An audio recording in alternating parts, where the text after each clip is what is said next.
to Global Forum for Teacher Educators. We are human rights educators. Global Forum for Teacher Educators. La la la la la la la la la la. We are human rights educators. Global Forum for Teacher Educators. La la la la la la la la la. We are human rights educators. Global Forum for Teacher Educators. La la la la la la la la la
Welcome to Global Forum for Teacher Educators. We are human rights educators. Global Forum for Teacher Educators. La la la la la la la la la la. We are human rights educators. Global Forum for Teacher Educators. La la la la la la la la la.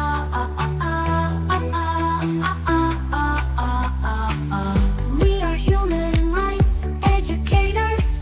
Global Forum for Teacher Educators. La la la la la la la la la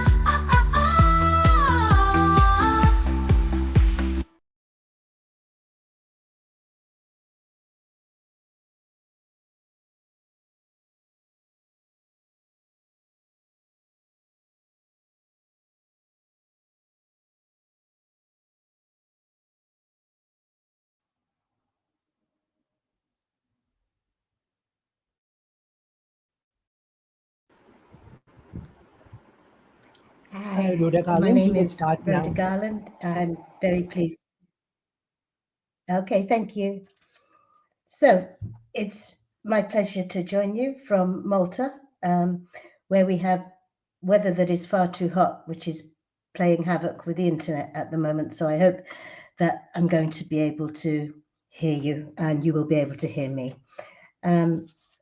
The area that I'm looking at is the importance of education in the lives of disabled people and the responses that they need to bring from educators.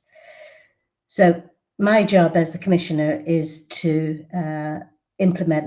monitor the implementation of the articles of UNCRPD. So I will start right there.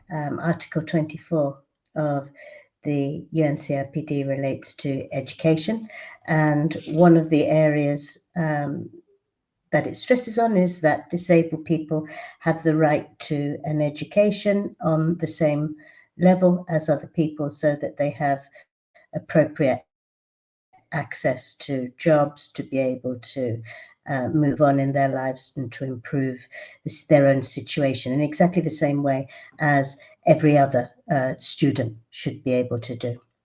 And it's the responsibility of the states to make sure that they are able to provide the necessary equipment and services and human resources to be able to allow disabled students to get an equal education. One of the reasons I think it's very important is that it levels the playing field. I think as a disabled person myself, I have found in many situations as I grew up that it was quite difficult for me to do things that other children who weren't disabled were able to do very naturally. And I was lucky to have very enthusiastic parents who pushed me all the way. My father was a teacher, so he was very enthusiastic that I got a good education.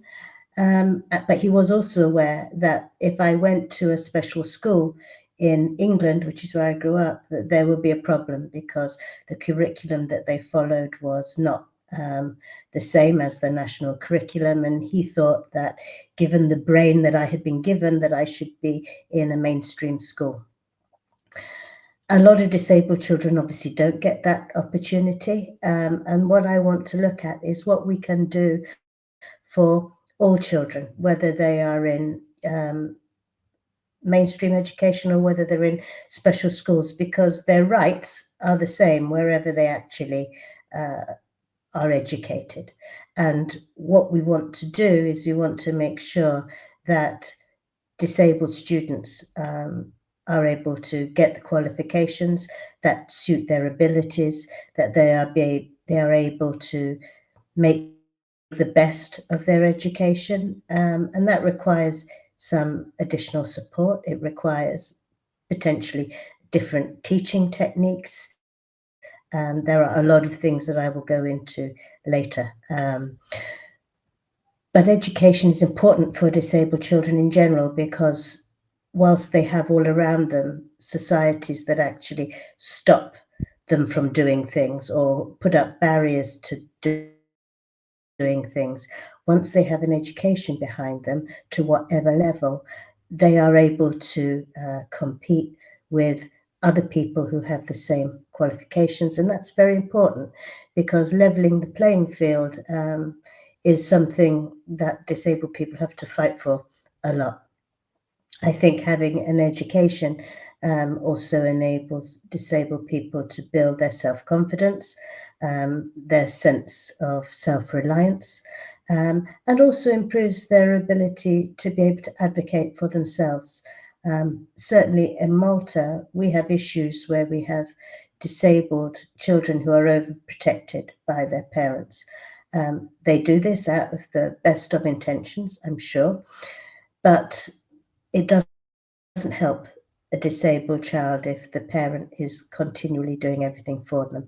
And one thing that a good education can do for you is enable you to speak up for yourself, give you the confidence to be able to make your own decisions. Now, you may need support to make those decisions, but it's important that you are able to make your own decisions if you're going to be able to live independently. And educators have a huge role to play in ensuring that when they leave full-time education, that disabled students have the same opportunities as their non-disabled peers, so that they're able to still have the opportunities to go for the same sort of goals. I did some research in the transition of young disabled people from full-time education into work. And one of the things that I found very surprising, but also very sad, was that at the end of the age of 18, when they left full-time education, most disabled students had exactly the same aspirations as their peers. They wanted to be able to get a job, they wanted to be able to have a life, they wanted to be able to start a family and buy their own home. They had all of the same aspirations as their non-disabled peers. However, by the time they got to the age of 23 or 24, if they hadn't been able to get work, then at that point they started to lose hope. And they had been too reliant on state assistance, and it really knocked their self. We remember that especially while they were at school, disabled children don't see disability as the sorts of issues that adults see disability as. I remember when I was playing as a child, we played all of the same games, and we played them all together, and the people in the playground that I played with never really gave any additional time for me to catch up or anything. Disabled children and non-disabled children tend to rub along together in a much better way than, unfortunately, their parents do when they are faced with disabled people. So one of the things that's most important to realize is that education as a whole is the first step for a disabled person to be able to get past the barriers that they're going to face in their childhood and also in their later life, and will be able to take part in an inclusive way to the best of their ability with the right levels of support. So that's why education is important. I think that teachers have a big role to play in this. We have an issue in Malta in that it is quite difficult to get full inclusion in classrooms. In theory, it's in place, but we have learning support assistant educators who, if they don't turn up, the disabled child is told to stay at home. We have situations where unions get involved and make directives which affect the education of disabled students. There are a lot of things that educators can do, but one of the most important things, especially in secondary education, is that these students are not dependent on the support that they receive. I think it's important that, to the best of their ability, they are able to become more independent, to undertake more tasks for themselves, because once they are in employment, they may have a job coach, they may not, and it may be that the basis that they gain of independence from their education is what they later have to rely on. There are lots of ways that educators can deal with this. Obviously, for inclusion in the classroom, there are some basics. One of the things that's most important is universal design for teaching.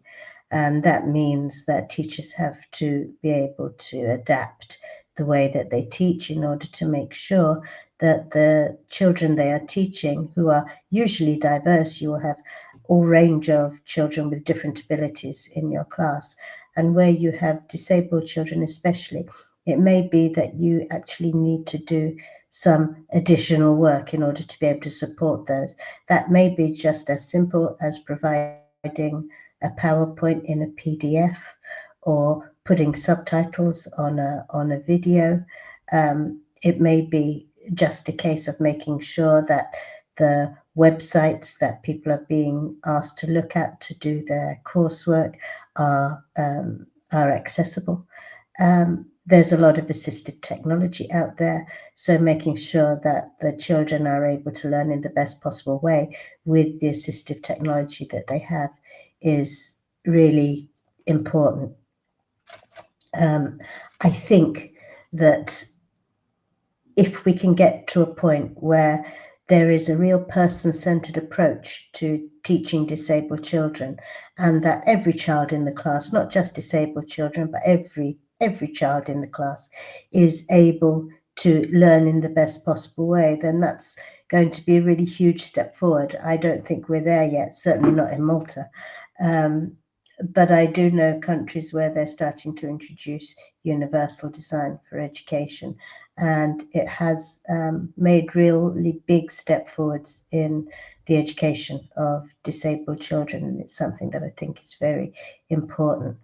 One of the other areas I think is also worth mentioning, because it's often overlooked, for children who have really severe impairments, there tends to be a case of, well, let's just keep them in school so they have something to do. We will give them an individualized education program or an IEP, and they will do what they can, and then we will throw them out at the other end and expect they will find something to do. They will either go to a day center, or they will stay with their grandmothers, or they will have at least left the school.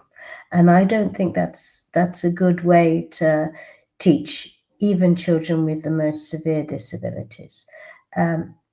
If a child has an education program that is requiring them to learn daily living skills, for example, how to do change, how to potentially get on a bus, being able to recognize colors, improving their speech. The fact that these aren't core curriculum activities doesn't mean that they shouldn't be assessed. I think too often, once a child has an IEP and is not doing lessons that are part of the core curriculum, they are kind of ignored. And I think that that's to the detriment of the child. I think that in exactly the same way as non-disabled children come out of school and they have their school leaving certificate, which shows all of the examinations that they've got. And that's important, and because that helps you get into the workplace. There is no reason why children who are in more complex situations and who require more support can't still be assessed as to their improvement. Because whether you are a child who has really complex needs, or you're a child who just needs maybe some physical assistance, you still want to know that you are improving and that you are getting on, and you want people to be able to say you did a good job here. And I think that too often children with more complex needs are left out of the assessment centre system. And what that means is that they have no idea when they have left school what they can do and what they can't do. In Malta, we have small enterprises, little social enterprises, such as shops and cafes that are run by disabled people with some assistance. Now, those disabled people will not have got any of the national qualifications. They will have left school with virtually no qualifications at all, if any. But they are still able to, with the right level of support, work in a shop or serve coffee to people who come in to a coffee bar. And so I think that it's important that we understand that education at whatever level, whether it's for a child who just requires some physical support in order to be able to get through their A levels, their advanced level certificates, or whether it's a child who is just trying to improve their daily living skills, that they are still assessed, that they are still given the encouragement, and that they should still leave education feeling that they have had a worthwhile experience, and that it's something that they look back on that they see has been a benefit to their life. Quite often you find that children leave school, even non-disabled children, and they don't have qualifications and they hated school. And I think that's a real shame. I think that the introduction of universal design for living is something that will prepare children of all types in a much better way, and hopefully will provide a better learning experience for these children.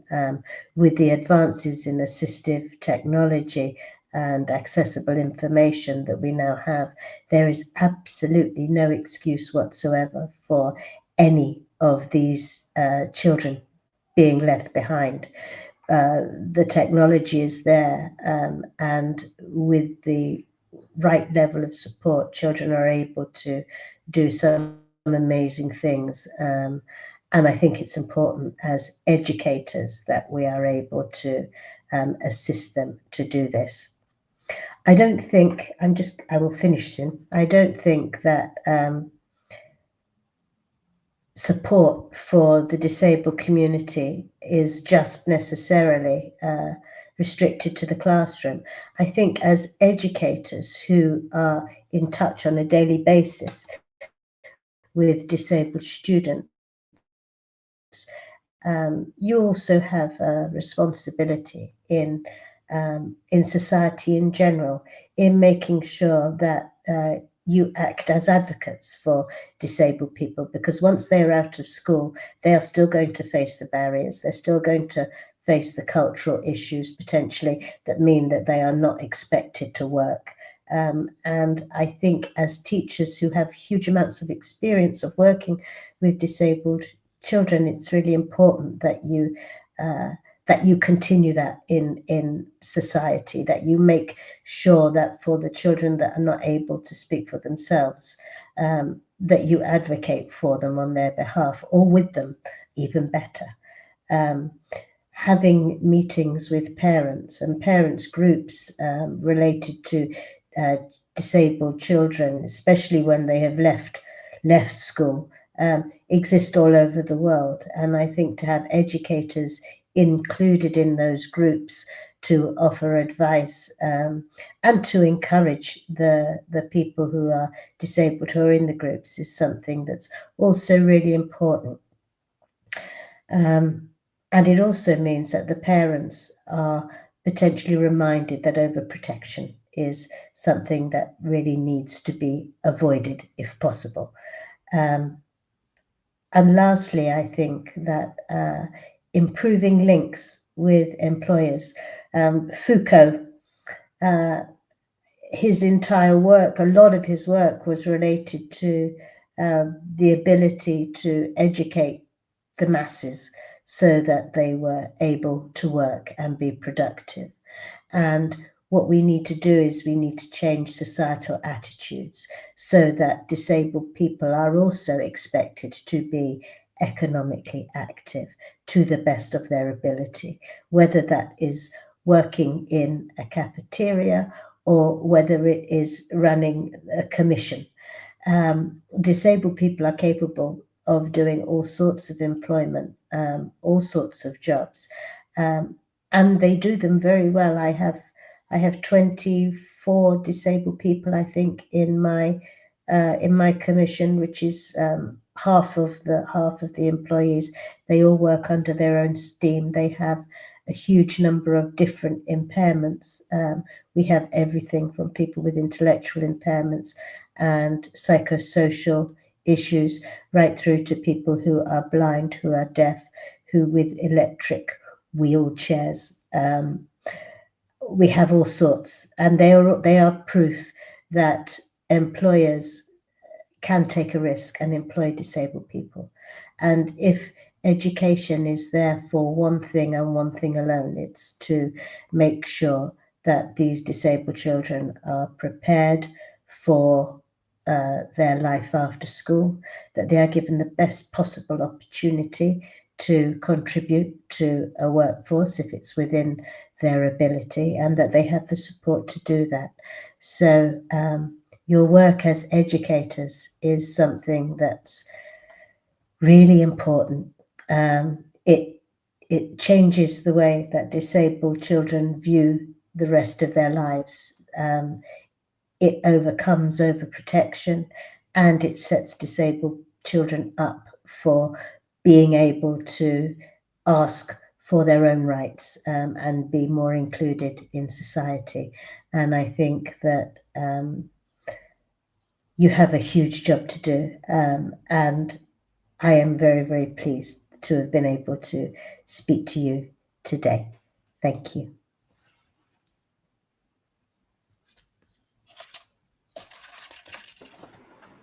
There's a question on the screen for you. Okay. So I would say that when you have a child with sensory needs, there are lots of technologies now that assist disabled people to work in the community. That it may be physical things like having tactile pavement so that they know where to cross roads and things like this. It may be having hearing loops. If people are neurodiverse, it may mean making sure that there are quiet spaces that they can move into. These are all areas that are quite cheap to do, And what I would suggest, I have a team of draftsmen at the Commission, and we have to do accessibility audits on all of our buildings and new buildings. And we go out and look at buildings that have been complained about.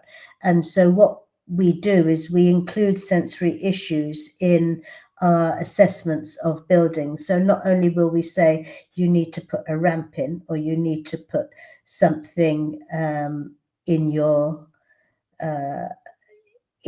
system so that we can supply a hearing loop, you need to make sure that every type of impairment can be included in the audit, and we then produce reports that give recommendations for how to make the place more accessible.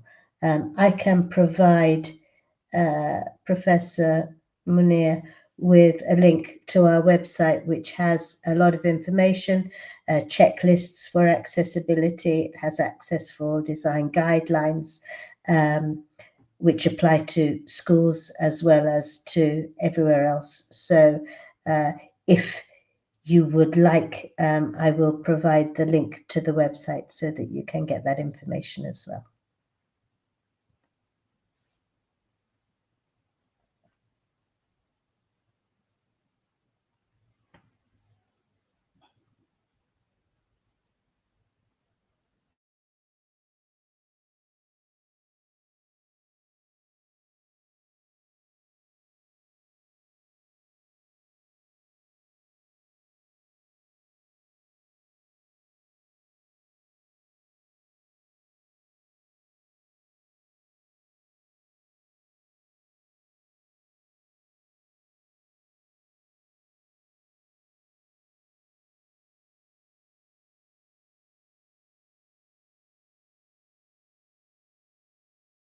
Welcome to Global Forum for Teacher Educators.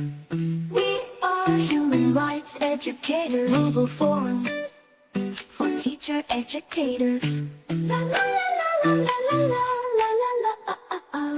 We are human rights educators. Global Forum for Teacher Educators. La la la la la la la la la.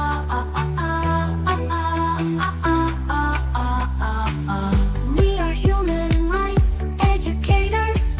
Global Forum for Teacher Educators. La la la la la la la la la la.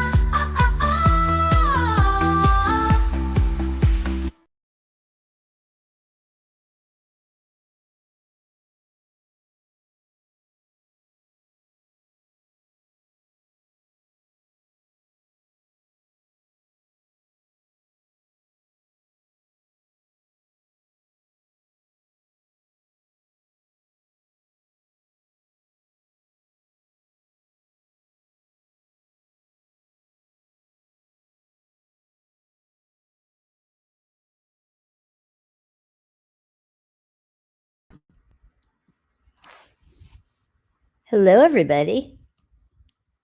I'm Marcie Roth, and I am the Executive Director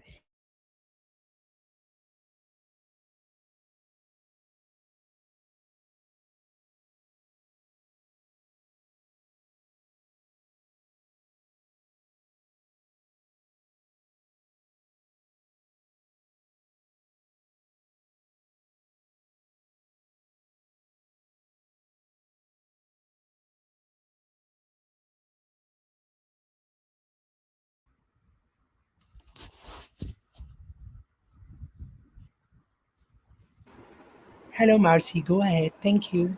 Thank you very much. Hello, everybody. I am Marcie Roth, and I am overjoyed to be with you all at the virtual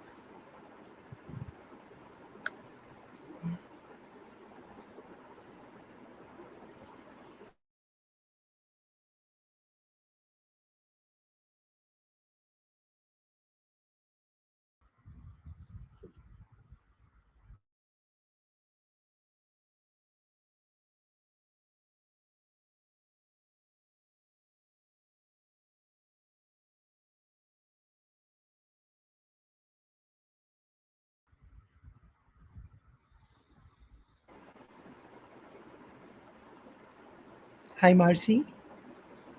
Shall we try again? Yeah, please.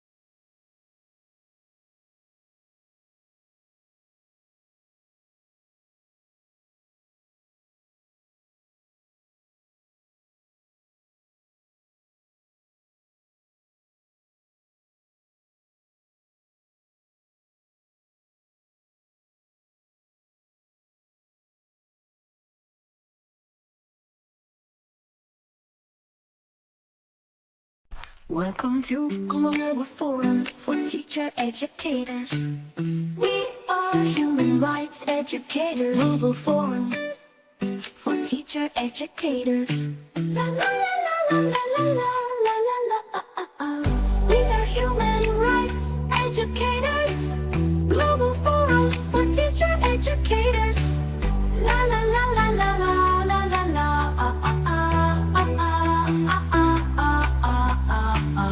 We are human rights educators. Global Forum for Teacher Educators. La la la la la la la la la la.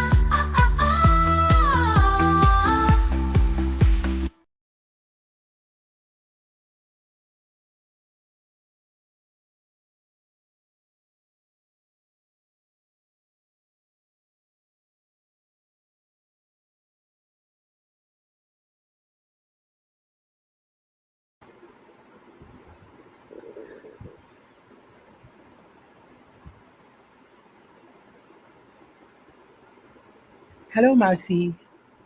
Hello. Yeah, Shall can you we give it start? a try? Shall we Yeah, give it a try please. again? Yes, please. No.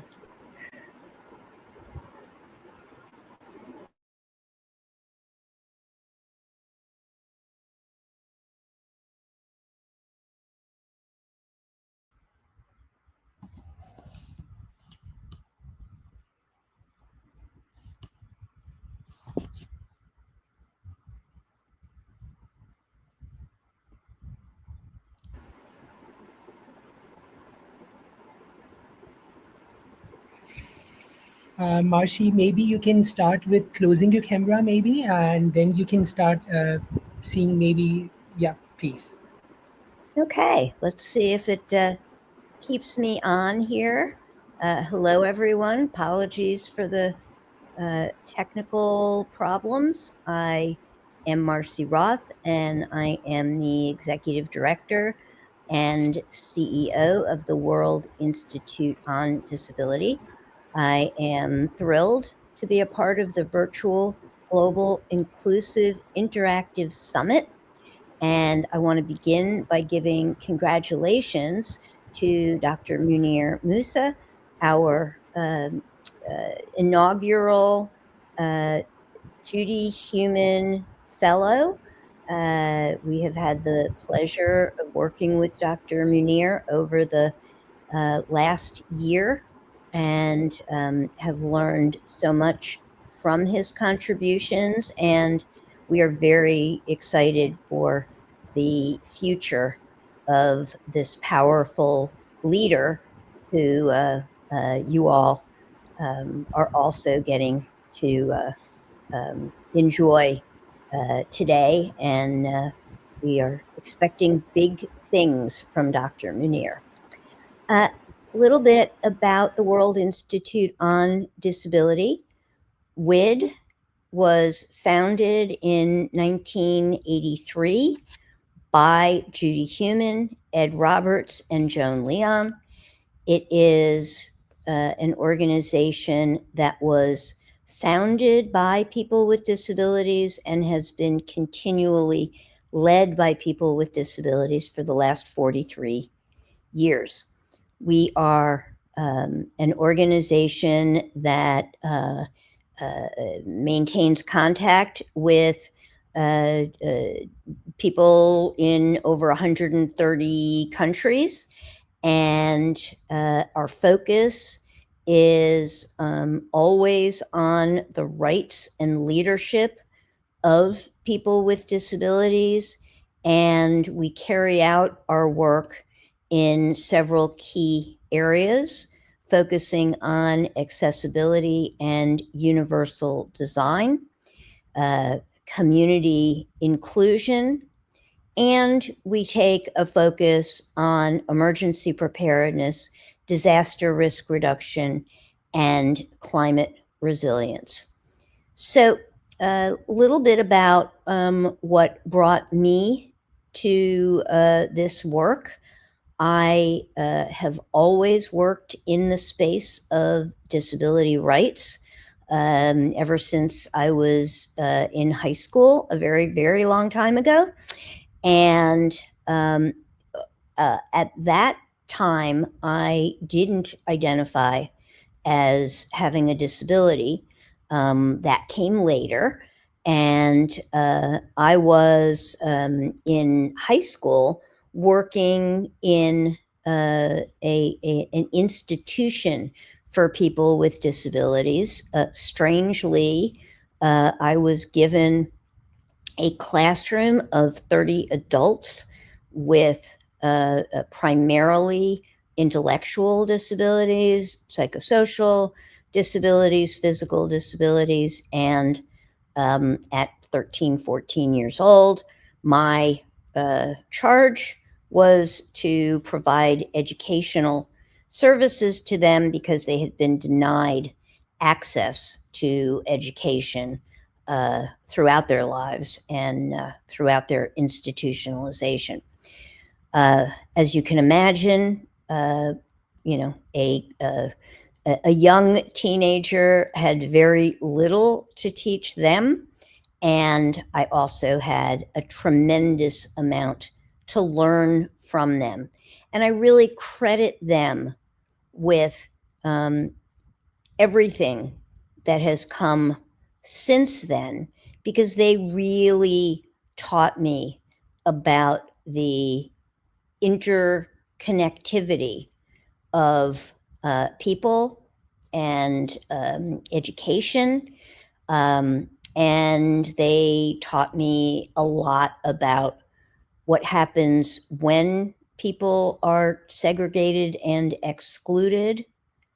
And because I got to maintain relationships with many of them over the years, fortunately, many of them did in fact leave the institution. And I then had the joy of seeing them become strong leaders in the community, not only for people who have disabilities, but also in contributing to their communities in many ways. So that was really an early basis for my understanding of the shifting the paradigm from, you know, who are the experts and who are the learners.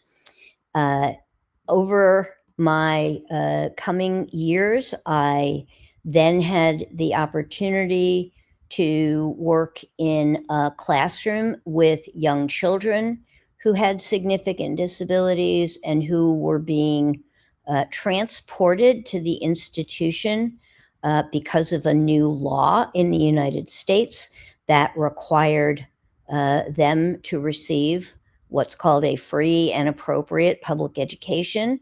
But unfortunately, this was not available to them anywhere but the institution.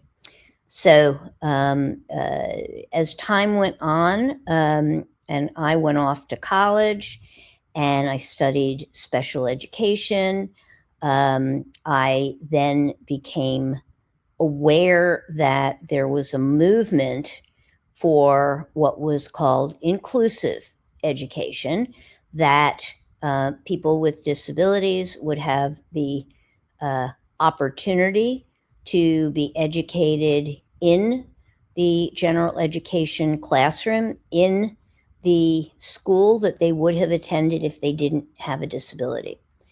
And at this point in my career, I spent quite a bit of time learning about how to accommodate a wide range of learners, both with and without disabilities, and how to um, uh, adjust curriculum, how to design and adjust and deliver curriculum that was accessible to all learners.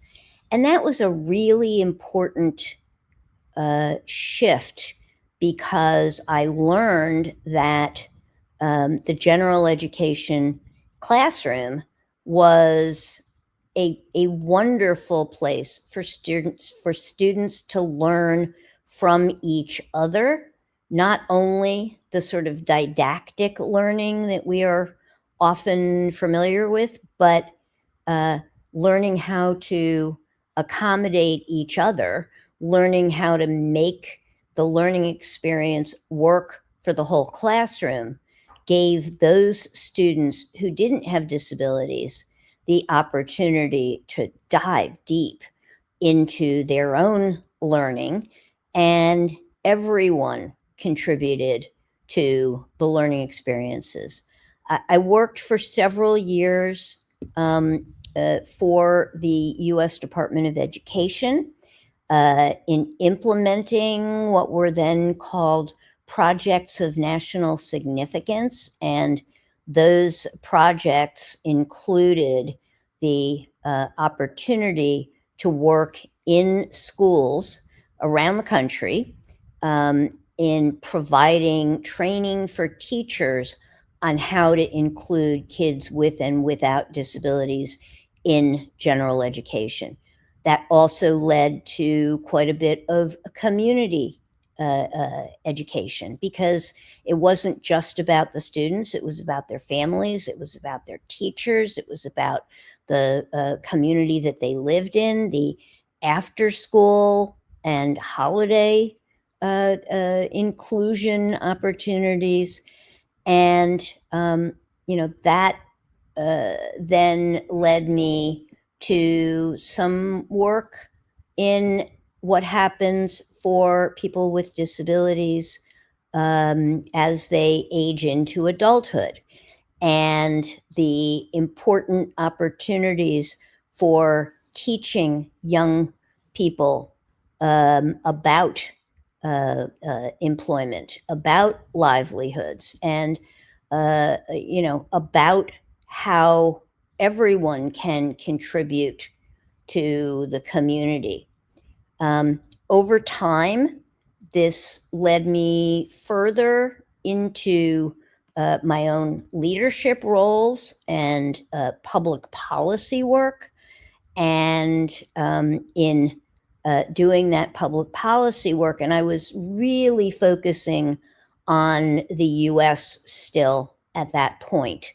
But, working in the public policy space, I became very involved in disability rights and the early civil rights of persons with disabilities, and their contributions to the whole community.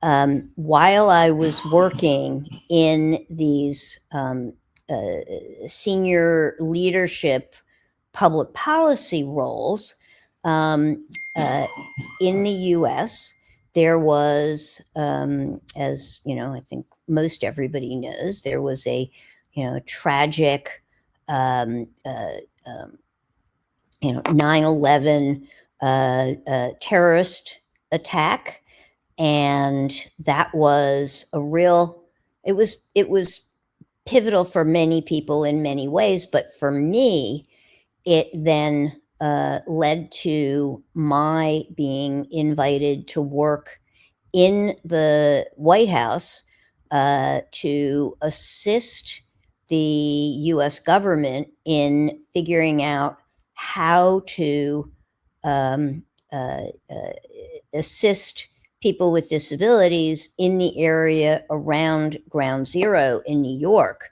who were experiencing all sorts of disconnects in their right to transportation, their right to individual care and health maintenance, their needs for accessible transportation.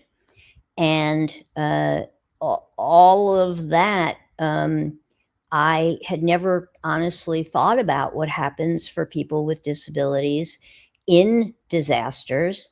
And here I was advising the US government on what to do. And I honestly was kind of making it up as I went.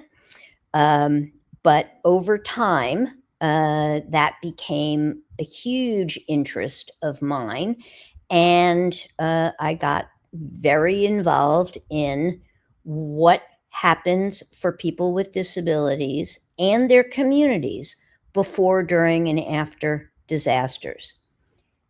That led me to go to work in the Obama administration, working for President Obama in the Federal Emergency Management Agency, known as FEMA, and building capacity for not only the inclusion of people with disabilities in disasters and in preparing for, responding to, and recovering, but in leadership roles in supporting their community to be more ready and to be more resilient for whatever was to come. I spent 8 years at FEMA building the national capacity. And then also during that time, I was given the opportunity to contribute to the US government's involvement in the early days of the UN Sustainable Development Goals and the UN Sendai Framework for Disaster Risk Reduction. And that really led me into the global work that I've been doing ever since. And in 2019, I was invited to join the World Institute on Disability, WID, as their CEO and executive director. And that is where I have been since. And, some of the important takeaways from all of this have been the shift in my own thinking about the imperatives for the leadership of disability-led organizations and the leadership of people with disabilities. I had mentioned earlier that along the way, I started having a number of mobility issues. I have rheumatoid arthritis and several immunodeficiencies, and those led to all sorts of other health issues. And my immunodeficiencies also led to my being perhaps more susceptible even than many others to COVID and then to long COVID. And the combination of all of these things has really had an impact on my not only my mobility, my balance, but also on my my stamina, my strength. And so I have recently, over the past year or so, begun using a mobility device and a scooter for long distances. And it has been both transformational in my ability to travel the world, do my work, make contributions. And also, it's been fascinating to see how others treat me, both, inside the disability community. I seem to be more respected by some people and shockingly ignored, invisible by others. It's been a fascinating later in life experience. I'm also the parent of two now very successful adults with disabilities and a 6-year-old granddaughter with very significant disabilities and health related issues. And so my lifetime of work has come so full circle in many ways and has really given me the opportunity to look at disability inclusion from every angle.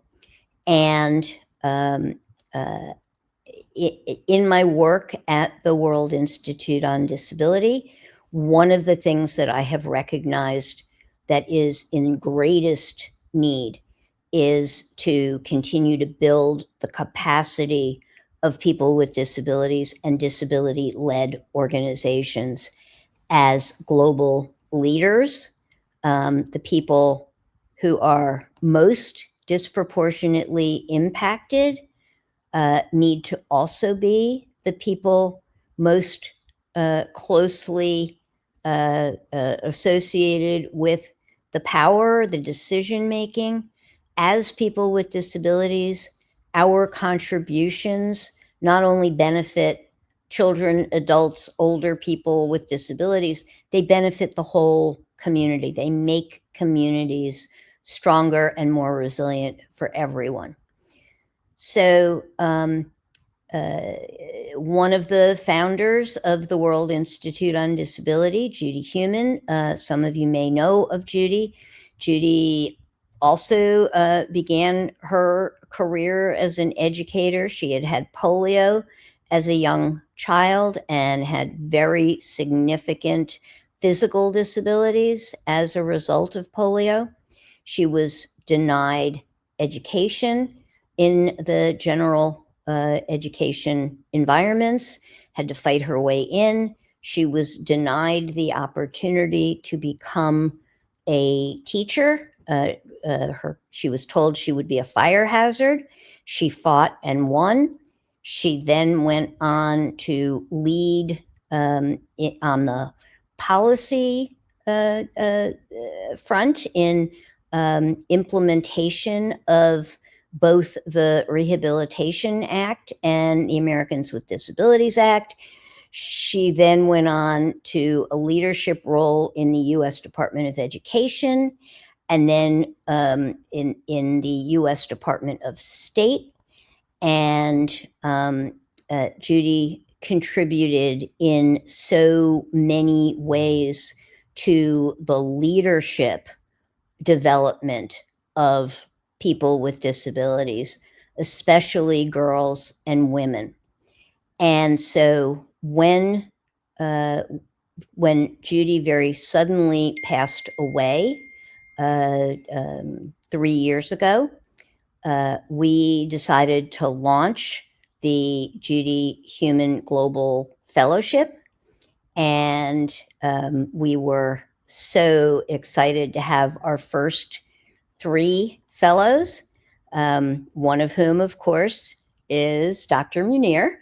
And so, I thought it would be helpful for me to spend time this morning.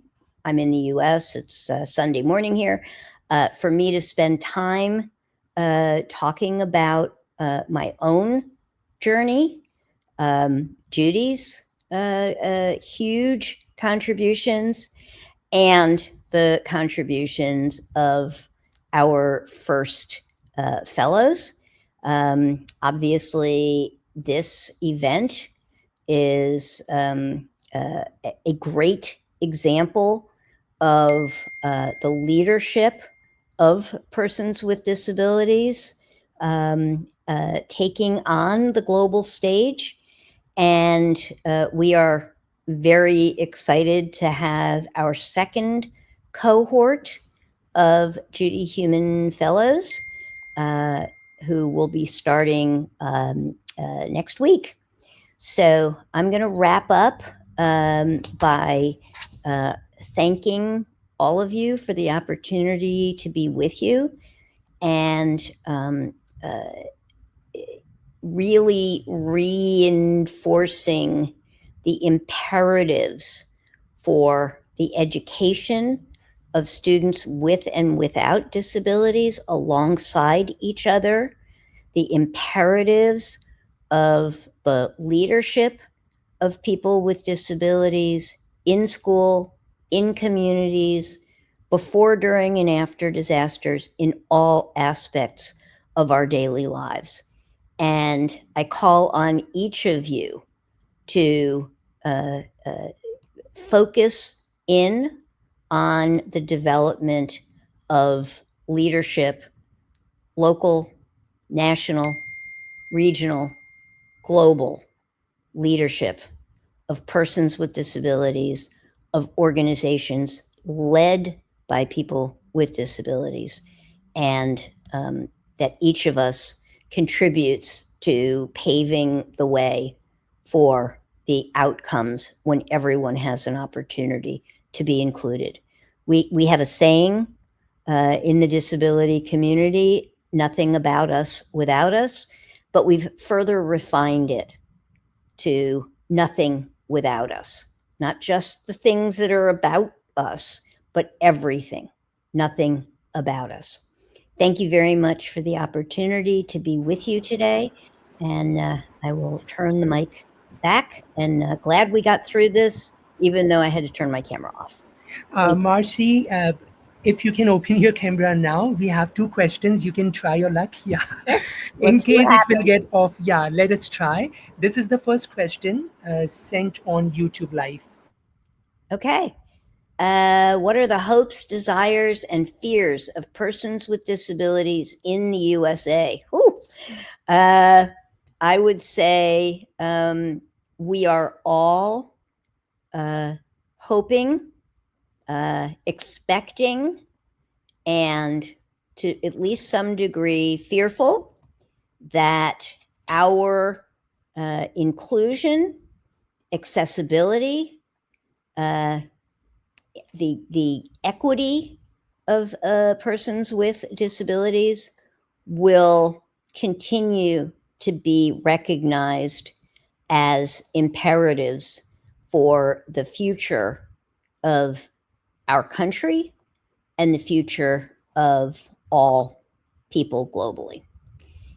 Second question I see, as you worked in global level, what do the policymakers need to introduce or to be amended for specially abled individuals and communities? So I would say that policymakers need to commit to the resources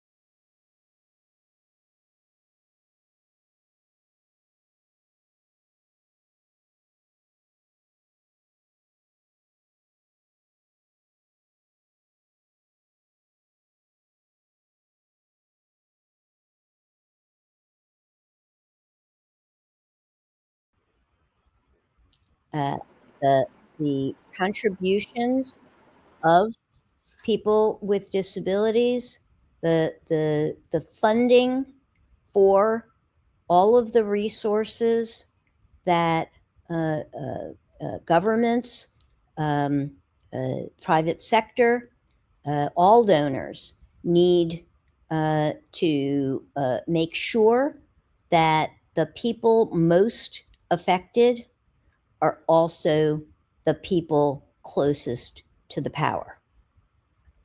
How to make acceptable environments for disabled children?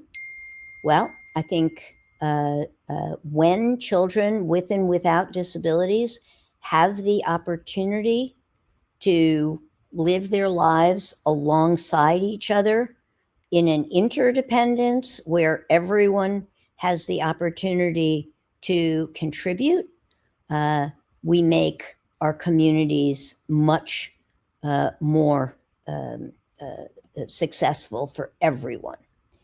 What can we as teachers do to support better our students with special needs? I would encourage that we look at those needs as not special anymore, but rather that these are the needs of the whole community. And when everyone has access, when everyone has the opportunity to be meaningfully included, it benefits the whole community. So no longer special, but rather nothing without us. And a very nice comment from Rosemary McKenzie. Yes, I am a fighter. And I'm a big fan of Bruce Springsteen. And Bruce Springsteen has a song that he says, no retreat, no surrender. So yes, I am a fighter. I will not retreat. I will not surrender. And I ask all of you to join as we forge forward in global accessibility, inclusion, universal design in every aspect, nothing without us.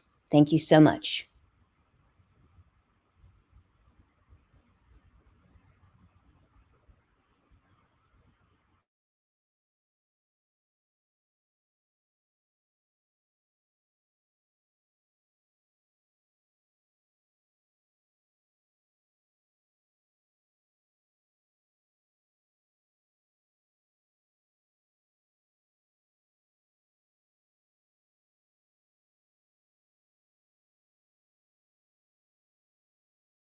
Welcome to Global Forum for Teacher Educators. We are human rights educators. Global Forum for Teacher Educators. La la la la la la la la la la.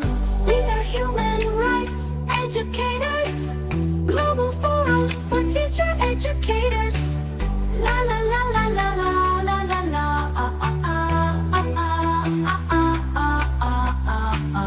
We are human rights educators. Global Forum for Teacher Educators. La la la la la la la la la la.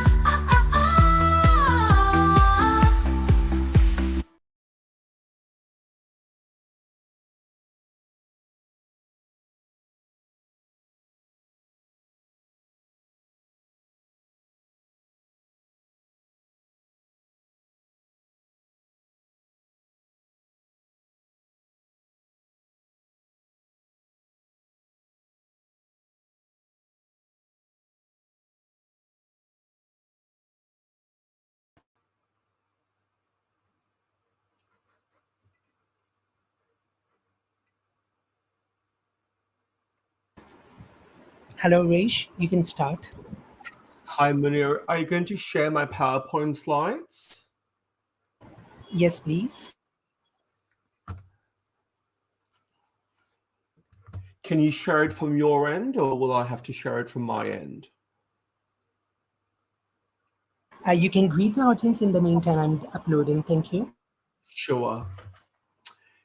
Good morning, good evening, everyone. I hope you all are doing fabulous. It's been such a pleasure, being here. And I want to thank Dr. Munir Mosa for this opportunity to take part in many of his amazing, pursuits and endeavors, and really live and breathe what he believes in truly. So we'll just wait for Dr. Mosa to share my PowerPoint slides, and then we'll get started. I'm also recovering from COVID, so I've got a cold, so my throat's not the best. I hope you all can still hear me properly.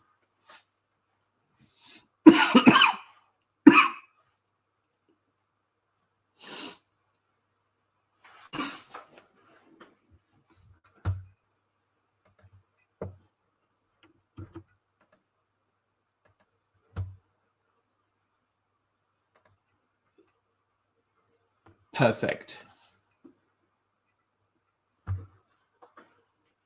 So, welcome to my talk, which is titled How to Support Learners with Disabilities Within Educational Institutions. I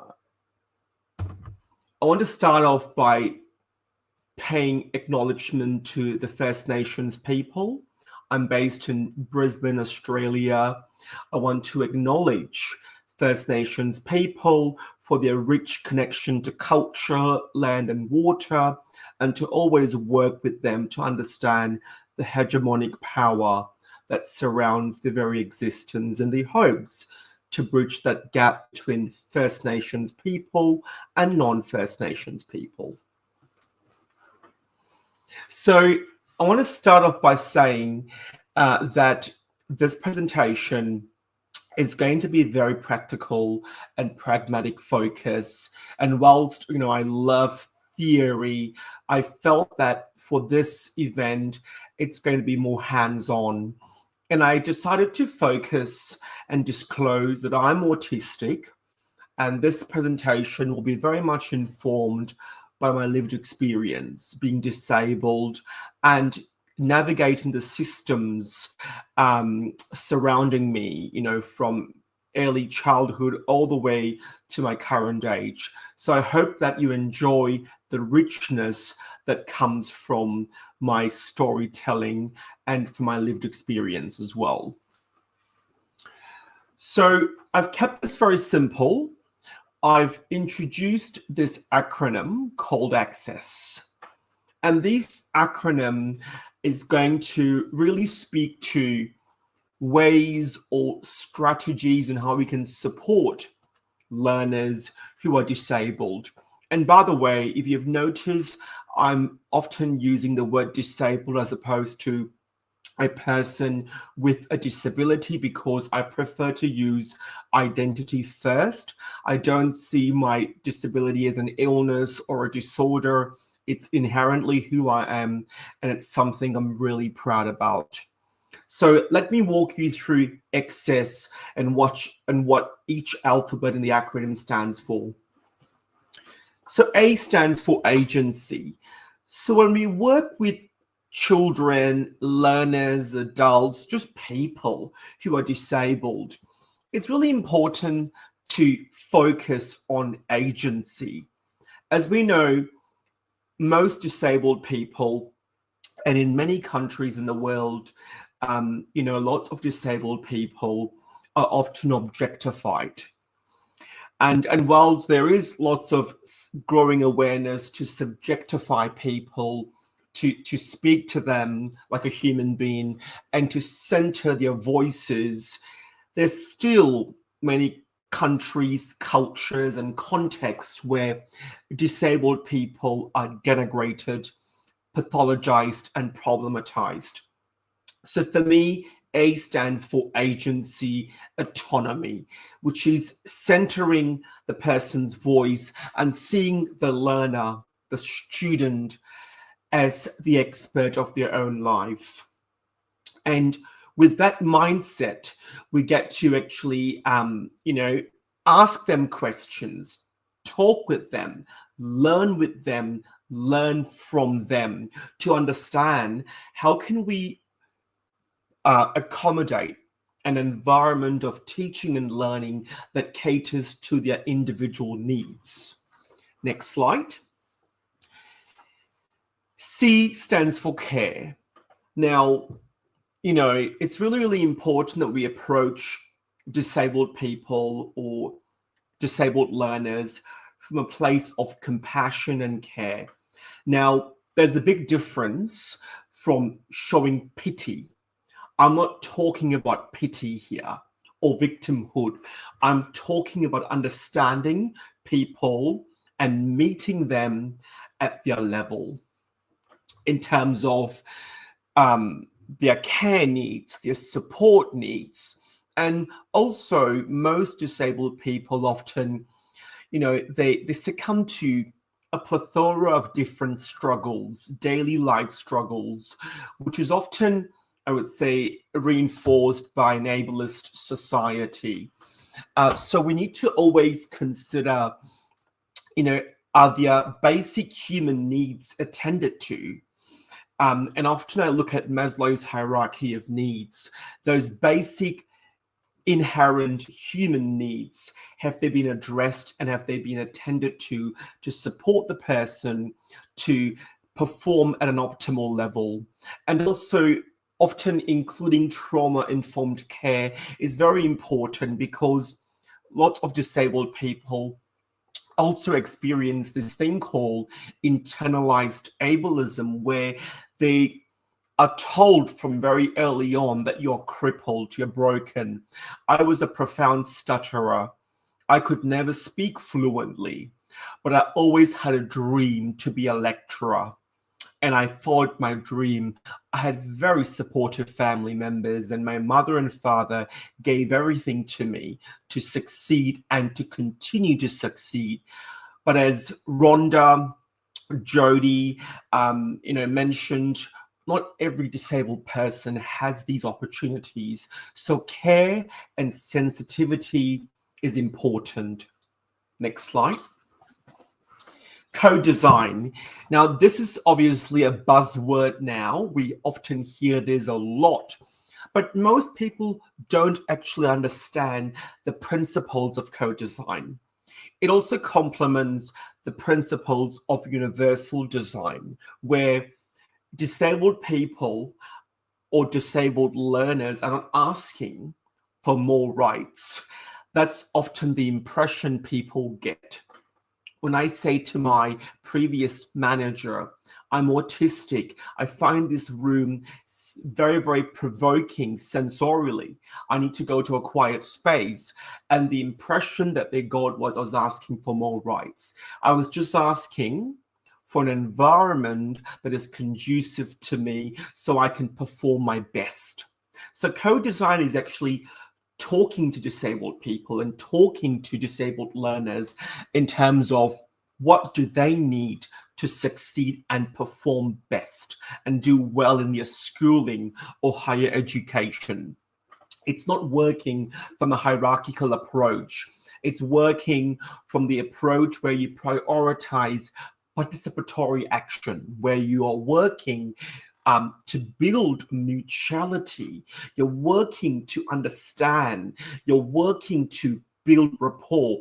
All those things are important, and being attuned and being aligned with the person, that to me is what I call as co-design. And in education sector, this is very important in how you prepare assessments, how you write curriculum, and those types of things. Next slide. E for equity. Now, this word is also another buzzword that often gets thrown around quite a lot. Equity, person-centered, co-design.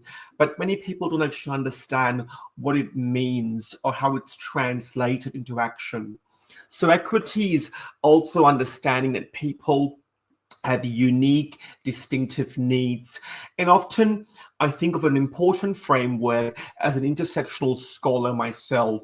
I draw inspiration from this framework called intersectionality, who was coined by Black legal scholar Kimberly Crenshaw. And she talks about the importance of unveiling people's intersectional differences. We kind of assume that if we give everyone the same treatment, that every person would benefit from that treatment. Because every person has a unique profile and portfolio. And this is where equity looks at the bigger picture. It looks at how the design is going to interact with the service user, with the user of the design being the disabled person. And also equity is about looking at the barriers that surround, that permeate a disabled person. And most of these barriers, if they are removed or eliminated, there might not even be a word called disability, because these barriers is what gives rise to people with disabilities seeing themselves as a personal tragedy, or can't do this and unable to achieve dreams and aspirations, because these barriers are there in the way of empowering people and emancipating them. So within school systems, we need to look at those barriers that schools often have, higher educations often have. When I teach in the master's program. I teach a counseling master's program and psychotherapy. The assessments are all based on written tasks. Now that to me is far from accessible. We need to move to a place where we can accommodate differences and diverse ways of learning. Next.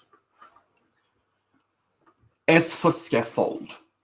It's really important that when we support a disabled person or a disabled learner, or even just any learner, that we consider different methods and mechanisms to support the person to learn in a more gradual, curated, boundaried way. And those boundaries are often supplemented by scaffolds. So scaffolds are there to help break down complex tasks. So for example, when I work with my autistic clients, I use a basic task analysis where I break those tasks into simple steps to allow for structure, to allow for predictability. Or it could just be having some visual aids. First, you do this, then you do that. Or it might be creating a social story where you might pick up 3 or 4 images, and those 4 images will delineate what the client would be doing from start to finish, or what your student would be doing from start to finish. So you can see here now how the learning is so scaffolded, and scaffolded does not mean the person is stupid or inadequate. It's just that we are catering for different styles of learning. Some people are visual learners, others are tactile learners. So it's considering different ways how people learn, grow, and develop. Next slide. And S stands for strengths-based. Now this, once again, it might seem very common sense, and it's often used a lot in disability discourse and also in disability movement and human rights movement. But we must really change our mindset here. This is a mindset issue because we have been conditioned, and that also includes myself, where I used to even see my own disabled equals from a place of fear, worry. And I used to also discriminate people who were in wheelchairs because it's how society has conditioned me. But as I moved into my adolescent and adult years, I saw all those flaws, all those fallacies, and all those stereotypes out there. So we need to deconstruct all of these ideologies and see people for who they are, not what others tell us who they are going to be. We need to look at the strengths. People with disabilities are so talented, and their talents are unique and diversified. I'm not asking you to just fixate on the strengths. Of course, some disabled people might have profound support needs. They often would need that formal supports, but I'm talking about people's capacity. It's varied. And we need to also find that capacity or help the person work towards building a capacity. So to me, strength is about celebrating people, liberating people, and emancipating people. Next slide. So I've gone through the Access acronym. I'm going to now just go through a case scenario. This is a lecturer and me coming through. I'm going to just walk you through a case scenario and show you how I've applied the acronym to the case study. So Tara is a final year counseling student living with a physical disability, cerebral palsy, and a chronic health condition that causes fatigue. She uses a wheelchair and occasionally requires time away from campus to medical treatment. While Tara is bright and engaged with her studies, she often encounters barriers that impede her full participation. These include inaccessible classroom layouts, rigid attendance expectations, and group tasks that don't account for her needs. Despite being registered with the university's disability services or having an access plan, Tara has repeatedly having to re-explain her needs to the new staff each trimester. This has left her emotionally exhausted, frustrated, and questioning her place in higher education. This case scenario is unfortunately based on a true story. So let me now walk you through those acronyms to show you how we could bring it alive into action. So the first is the agency part. So I think it's really important that we pay a close attention to Tara's needs and wants and be informed by Tara's narrative, Tara's sentiments, Tara's voice. And how do we do that? By partnering with her. When you engage her as a partner, as a participant in her own life, as someone who has the power, the spokesperson for her own cause, that promotes agency. When I talk to my clients, I often say to my clients, you are the spokesperson for your life and for your cause. I'm just here as your helping hand. So by listening to Tara, we might be able to remove some of those obstacles that you had mentioned in the PowerPoint slide. Care, showing empathy and relational presence beyond institutional obligations. You know, Tara has got multiple layers of complexities here, okay, with her cerebral palsy, fatigue, and she might, and also, you know, transition supports and needs to go to appointments more frequently and miss attendance. So all those things, if a person hasn't got a comprehensive, a compassionate understanding of Tara's worldview, would see it in a punitive stance, punishment, she's lazy and non-compliant. So it's important in this instance that we empathize with Tara and we seek to understand from her what that looks like for her in her life and make changes as required to support her with her learning and also her life around her learning. Next slide. Co-design. So as I mentioned before, with co-design, we want to include Tara in the decision-making process. You know, this is Tara's life, not your life. And I know in some cultures, teachers often have more precedence or say over their students because it's cultural. And I'm from Malaysia and I know how that looks like. Teachers can do no wrong. Pupils can do all wrong. I think we need to move from that mindset and consider the individual equal to you and to learn from them and to seek their input and to consult them. So when I think of co-design in Tara's life, I think of consultation, collaboration. That's important to me so that I can really understand what Tara needs for her own success. With equity, It's considering the school policies, if they are potentially also causing further obstacles. Because we know some of the school policies, I worked in the education department for over 10 years. It was one of the worst places to be working in. It's often, they say all these wonderful things on paper.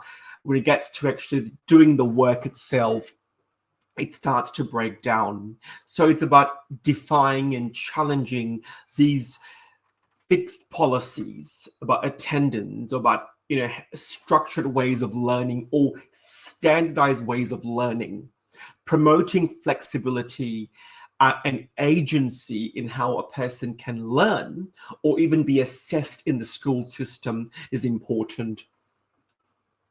Next slide. S for scaffold. So once again, with Tara, going through lots of layered struggles with her health and disability and all those things. So I think it's important for us to also consider, perhaps she might need some supervised supports, potentially, where if she's continually being absent from school, we might need to appoint her a support person or a buddy person, or to help her with catching up with her work, or even giving her some additional classes outside the schooling hours. All of these stuff translates to scaffolded learning. So it's not just about breaking the task down to simplify it. It's about understanding how the environment itself can be scaffolded to support the learner.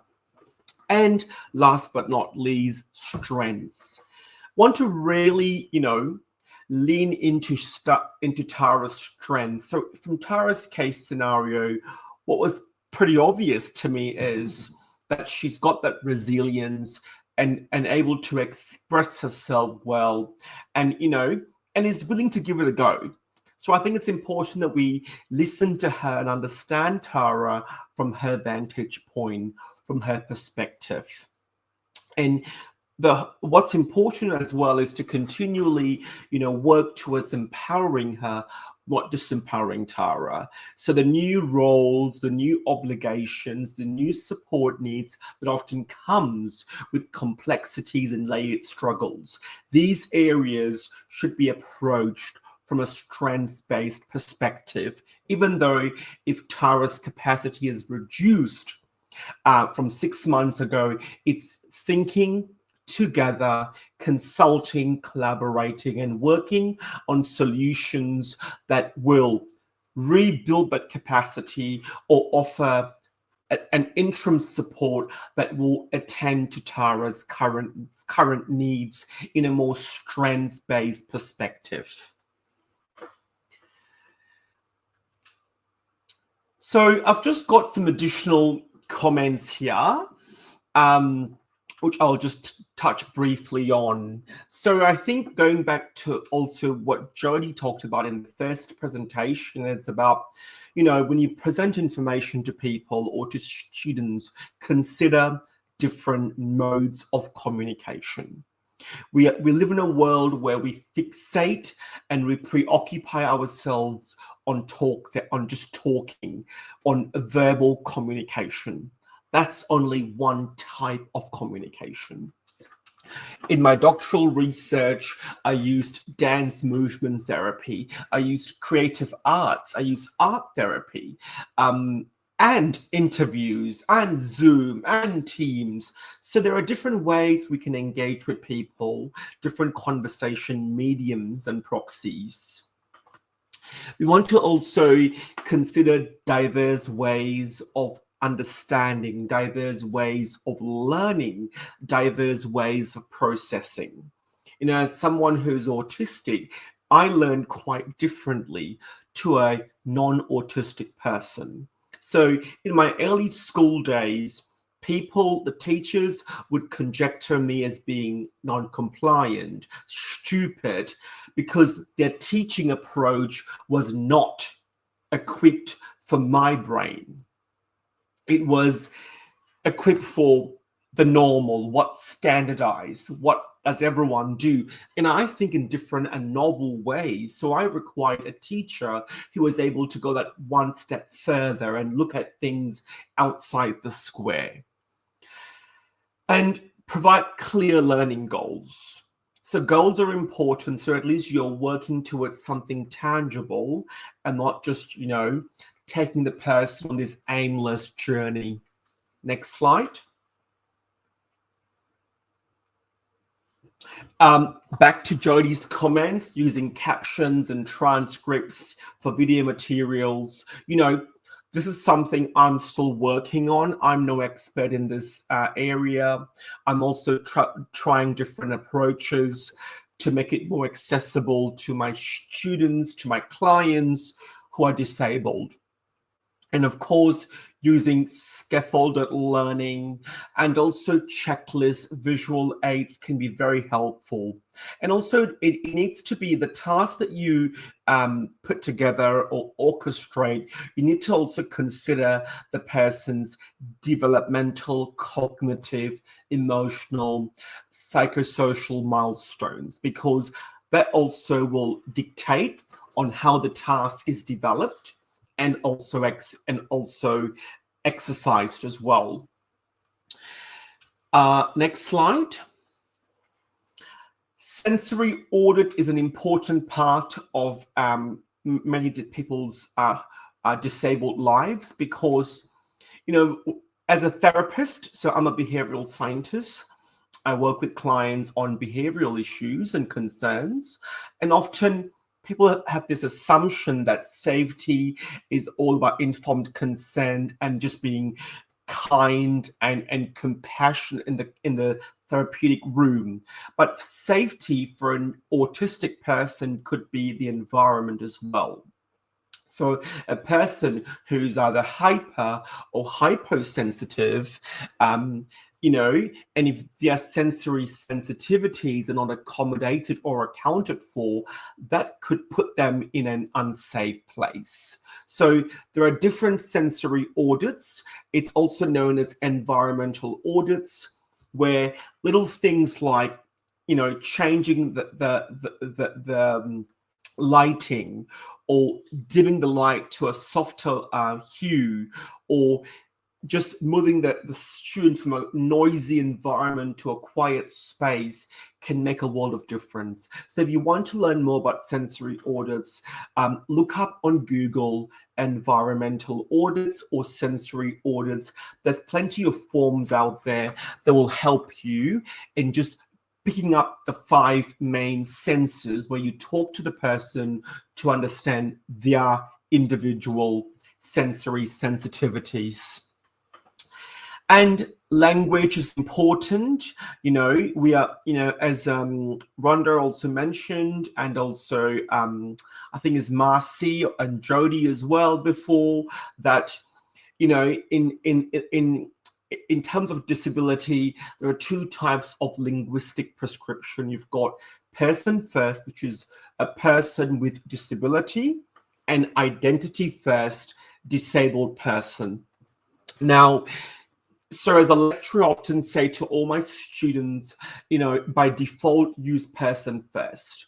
Person with autism, person with cerebral palsy. But when you're talking to a disabled person, don't just assume that they want to use person first. The best way is to just ask them, how would they like to be identified or addressed? So for me, I prefer using identity first as opposed to person first. And the last one is always good to have, an advisory group that you can count on, or you can refer to for advice, for support. And these advisory groups can also be students themselves that provide feedback to teachers, or it could be an external organization who provides an external unbiased feedback on ways to improve and augment things at school, or just having that continual feedback loop in real time by simply asking the student. So with lots of my disabled students, I often have check-in points in the trimester: week 1 at the start, week 3, week 6, and week 9. Okay, just to see how things are traveling. Now, as we come to a close, there are 2 things I want you to remember or take from this presentation. And these 2 things are, my sentiments. The first one is inclusion is a mindset. It's as simple as that. That's all there. That's all it is. It's a mindset. So if you change your mindset, you understand inclusion better, and you would not exclude a person who's disabled. And disability inclusion is not about lowering standards, as parents at schools often would say to me, but rather it's about removing the barriers that prevent people from showing what they are truly capable of. We need to understand we live in a neurotypical world that is geared for neurotypical people, or in short, non-disabled people. So someone like me, when we ask for help, it often is framed as a problem. Why are you asking for help? Why are you being so vocal? Well, because I have the right to ask for help, because it is my human right to seek for help and to feel included in society, and to live alongside and to coexist alongside my non-disabled counterparts or equals. So that concludes my presentation. Are there any questions or comments for me? Thank you. So Vilma is asking, I noticed that all teachers, lecturers at high schools are motivated and ready to work effectively with students having disabilities. What can we do to change the situation? So if they are motivated, I think that would be good, though, wouldn't it, Velma? I'm not sure if I understand your question. Are you saying that how can we increase the motivation of teachers at schools? So if the teachers are motivated, I think as a teacher myself, and as a disabled person myself, it's also important sometimes to have compassion for teachers. Our jobs are not easy. It can be very taxing and very, very exhausting. So I think we need to also have the resources that we can rely on. And that could be a supportive colleague or a supportive boss, or things that we can do to support ourselves when supporting disabled people. Because if we are not safe, if we are not supported as teachers, we can't support disabled children and learners well. Oh, they're not so motivated. Thank you. Thank you, Dr. Munir, once again for this amazing opportunity.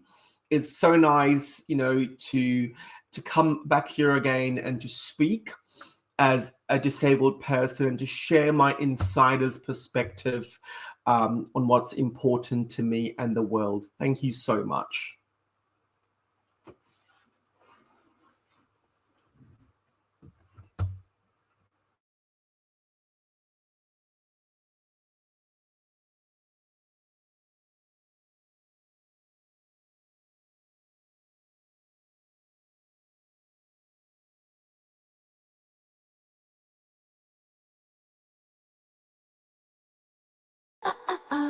We are human rights educators, global forum for teacher educators. La la la la la la la la la.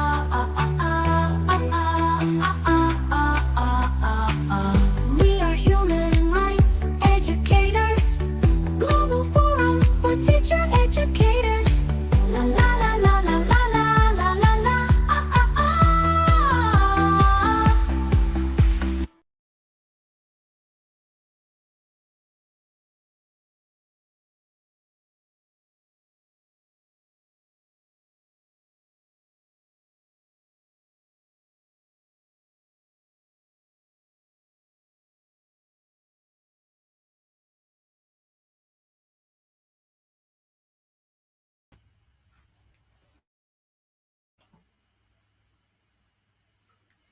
Good day to you, everyone.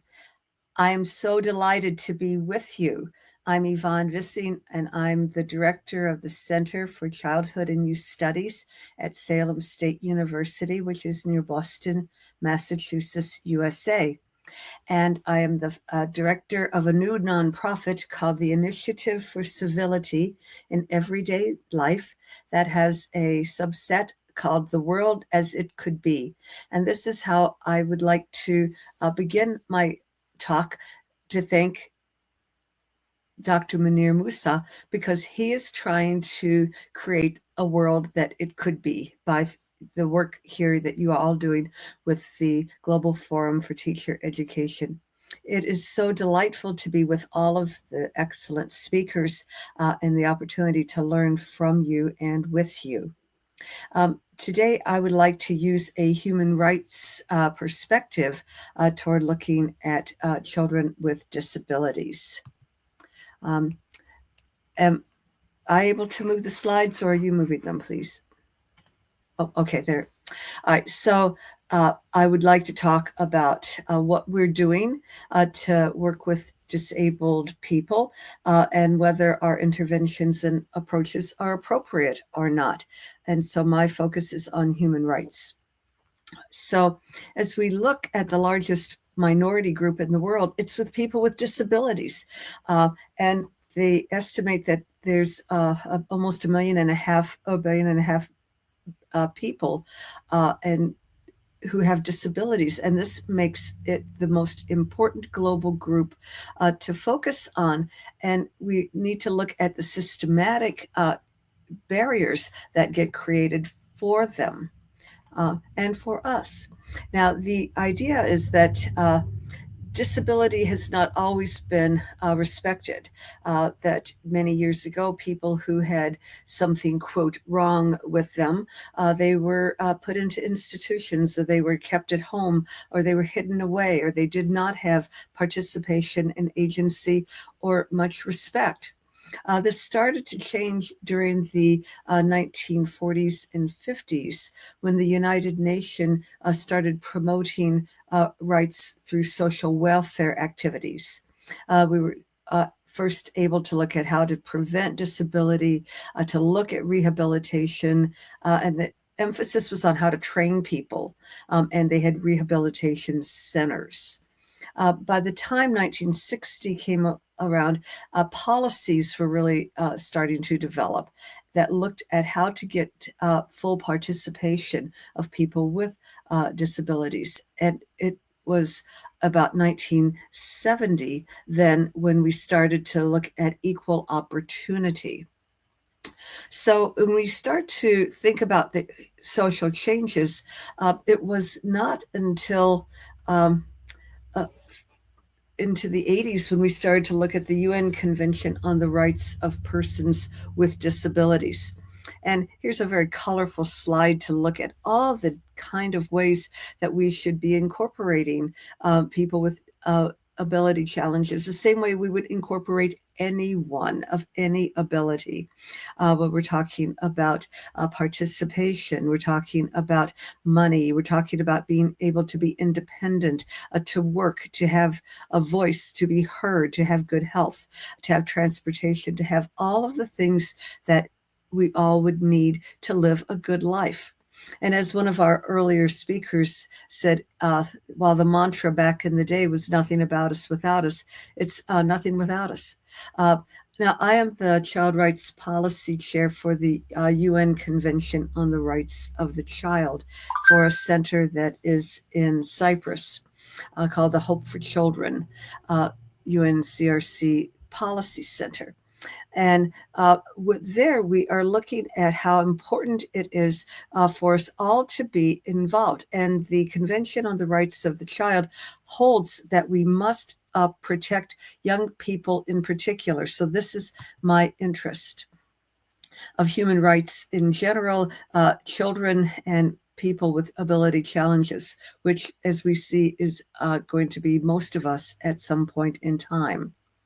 If we look at the map here, we see about how well the world has incorporated this convention on the protection of rights for people with ability challenges. And so the red is where nations have ratified the convention and the protocols. So when Resh was talking, you see that Australia has indeed stepped up to that. When we had the speaker earlier, who's from the United States, we see that the United States has not ratified the signature convention. It signed it, but it hasn't ratified it. And so you start to look at the whole world has started to move toward the incorporation of respect for the rights of people with ability challenges. So I think part of our work to shift our thinking is to look at what is a minority. And so we're not talking about just gender or ethnicity or race, but we're talking about marginalized people who are not given access to the full range of opportunities and respect. So disability, we know, can be visible or invisible. I think usually we focus on disability as something we can see. If someone is in a wheelchair or if they have crutches, we are looking for someone who has a problem. I saw a colleague who has a disability, and they were parking in a handicap parking spot, and someone accused them of parking there when they didn't need it. Now, the person has a variety of health problems, heart problems in particular, and they can't walk very far. But people who were accusing her of using some disabled person's spot were looking for a physical disability, not an invisible one. And the issue is that if you can see a disability, we respond to it in one way. But if it is an invisible disability, we respond to it in an entirely different way. So I think that the majority of disabilities are the invisible ones. And this calls into question the way that we think about ability and think about individuals. And why would we treat people differently? So on the invisible disabilities, we often will hear people say things that are very hurtful. All right. That people will say things, but you look good, like you could do this if you wanted to, just try harder, be positive. It's all in your head. And they make comments that they really don't understand, that there is a huge difference between can't and won't. We might want to do something, but we cannot do it. And so we have to be very cognizant of what we say and what we do. I was at the corner store the other day, and there was a container where people were collecting money at the front desk for someone who had a disability. And the person physically looked like they had some challenges. And a guy in the line started making fun and saying, why would we want to, give money? And he was using disparaging words about the person whose picture was on the jar. And the clerk said, that's my brother. And she did some education of the guy, who was in that point very embarrassed that he had acted so inappropriately. I think that people often say things that are very hurtful without realizing what a disability is and how it impacts people. So looking at some of these major categories, we've heard about learning disabilities today. We've heard about speech and language impairment, intellectual disabilities, emotional ones, behavioral ones, mental illness, substance use. We will find that some people cannot hear. I have a good friend who cannot hear well, and they have compensated in a variety of ways by saying, oh, my, or they try to read lips. They try not to let people know that they are disabled because they're going to be treated differently. There are orthopedic or movement issues. There's people who are deaf, who are blind, who cannot see, who are on the autism spectrum. I mean, there are so many, and many folks have multiple disabilities. All right, and this complicates the way that we would respond. The number of disabilities that we find occurring has really increased. Perhaps it is our awareness of them. Perhaps it is better diagnoses, because today we have more sophisticated medical testing and treatment options. It could be that we are exposed to more things that predispose us genetically or through epigenetics or through our environment that precipitate disabilities. But we know that it's more and more. And so we shouldn't take anybody's being for granted. We make a lot of judgments about people that are inappropriate. Again, more developmental disabilities, intellectual, Down syndrome, fetal alcohol, epilepsy. I had a student who fell in the cafeteria having a seizure, and he was frothing at the mouth, and he was convulsing, and people were scared of him because they, in the old days, would have thought he was possessed by the devil, I guess. So he was embarrassed and he was hurt. And so he didn't want to come to school, the next 2 days after it, because we find that people who have disabilities feel often stigmatized. If you've got an invisible disability and you're in a visual world, people don't see it and they don't recognize it. They make judgments and they respond to you in a different kind of way. So in many ways, it's almost easier to have a visible disability, but the invisible ones are very troublesome. So I would like to tell you a couple of personal stories. I think we all get into our line of work because perhaps of a family or personal event. Now, I have some disabilities. I have one leg that is longer than the other, so when I walk, I limp. It's not a big limp. I can dance and I can hike and I can walk. I'm slower than other people, but I can do it. But I find it very interesting that people will come up to me that I don't even know, and they'll say, "What's wrong with you? You're limping." It's like I'm a defective person because I have a limp. And it's like, don't you think I know I have a limp? And so it doesn't change the quality of who I am, but it's interesting to see people's response to me.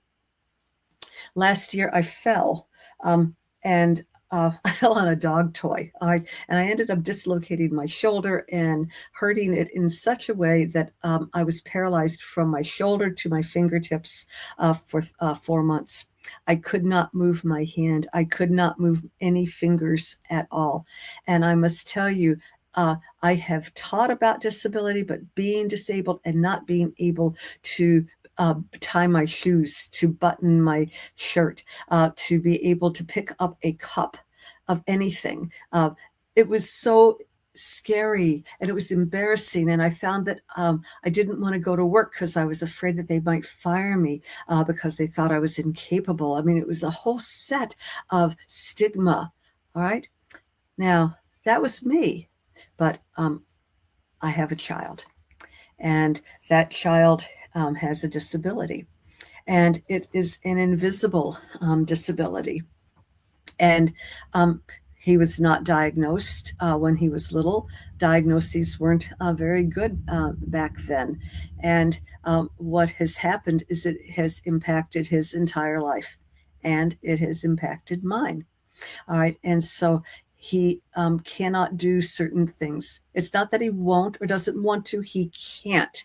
All right. So that we go back to the difference between can't and won't. And I will tell you that for me, on this side, on the black words, I've blamed myself what did I do wrong? Why did I have this child? What could I have done differently? I have been shameful. I've been embarrassed by my own not knowing. Or maybe I'm not a good enough parent. I feel guilty. I've been angry at me. I've been angry at the doctors. I've been angry at the teachers for not helping to pick it up. I've been angry at the genetics on his dad's side that he inherited. I've been scared for him. I have fear. I've been sad because it is not the outcome of his life that I would have wished for my child. I've been defensive. I've tried to protect him. I've been a helicopter parent, which has been a problem of its own for him because he didn't need me to be a helicopter. I've tried to fix him. I've tried to do it for him. And I've not had enough information about how to proceed. I didn't know. And so this has been a problem for me because his disability. Now for him, I have to look at how difficult it's been. He's been confused on why. Why did I deserve this? He's been depressed. He's angry at his life not turning out. He feels sad. He has anxiety to go places and often doesn't want to go. And if he does go out, he has to be careful, and otherwise he has panic attacks. Trying to get a job is difficult because often employers are not very sensitive to people with ability challenges. He could work fine if he was in the right place, in the right environment, doing the right job with the right time frame. But if somebody wants this done right now in this way, that won't work for him. And then he would feel like a failure. I mean, we've seen all kinds of structural issues. We're looking at how to get medicated properly. How do you date somebody if you've got a challenge unless that person is sensitive and understanding? How do you finish school? How do you get a career? What are you going to do? How do you deal with your egos? Oftentimes people are judging us on what we're not instead of what we are. And as we go to look at participation, we really do need to focus on helping people to be all that they can be, because just because you have a disability, according to mainstream society, you're totally 100% valuable, wonderful. And this is a real problem to deal with a stigmatized world. What I have learned is you can't know what you don't know until you know you don't know it. I have made mistakes. I have a postdoctoral degree. I teach, and I should know, but I didn't know, because I think that this is where you go back and start looking at the importance of these kind of educational training programs that Dr. Manar is putting forward to help everybody to be more sensitive, to know, so that we can do a better job, because we want to, we need to, people depend on us. And so education is critically important. Okay. It depends in part on how well our social structures work. That how do we have government funding for programs? What are the policies? What are the laws? What are the educational structures? What does our family think? How much support do they have?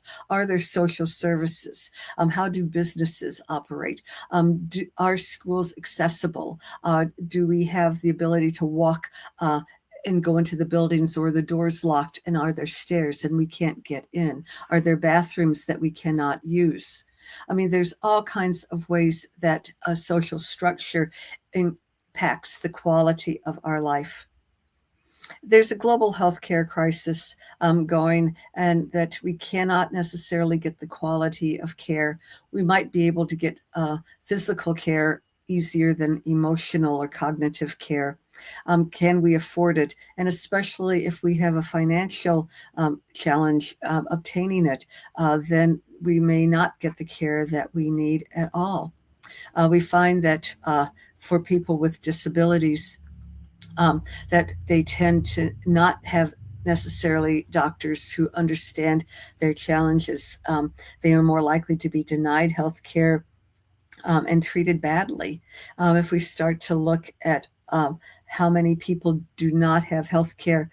Many of them are likely to develop long-term health care problems that are preventable merely because they were not able to access the care that they need.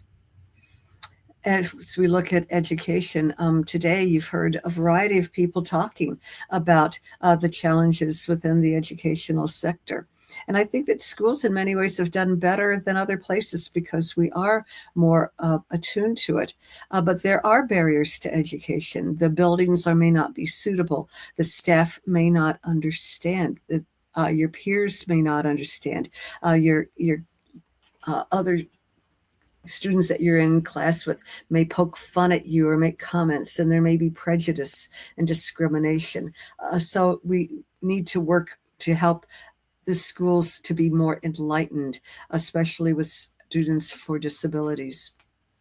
And again, if we are looking at people who are poor around the world, the amount of people who are struggling, it's like half of the population live on less than $2, a day. And then how are you supposed to pay for healthcare and to buy the equipment that you might need or get the resources that you have? Poverty increases the chances for disabilities and our recovery and coping strategies. It shifts our life opportunities, doesn't it? So I think we have to be really careful about all of this.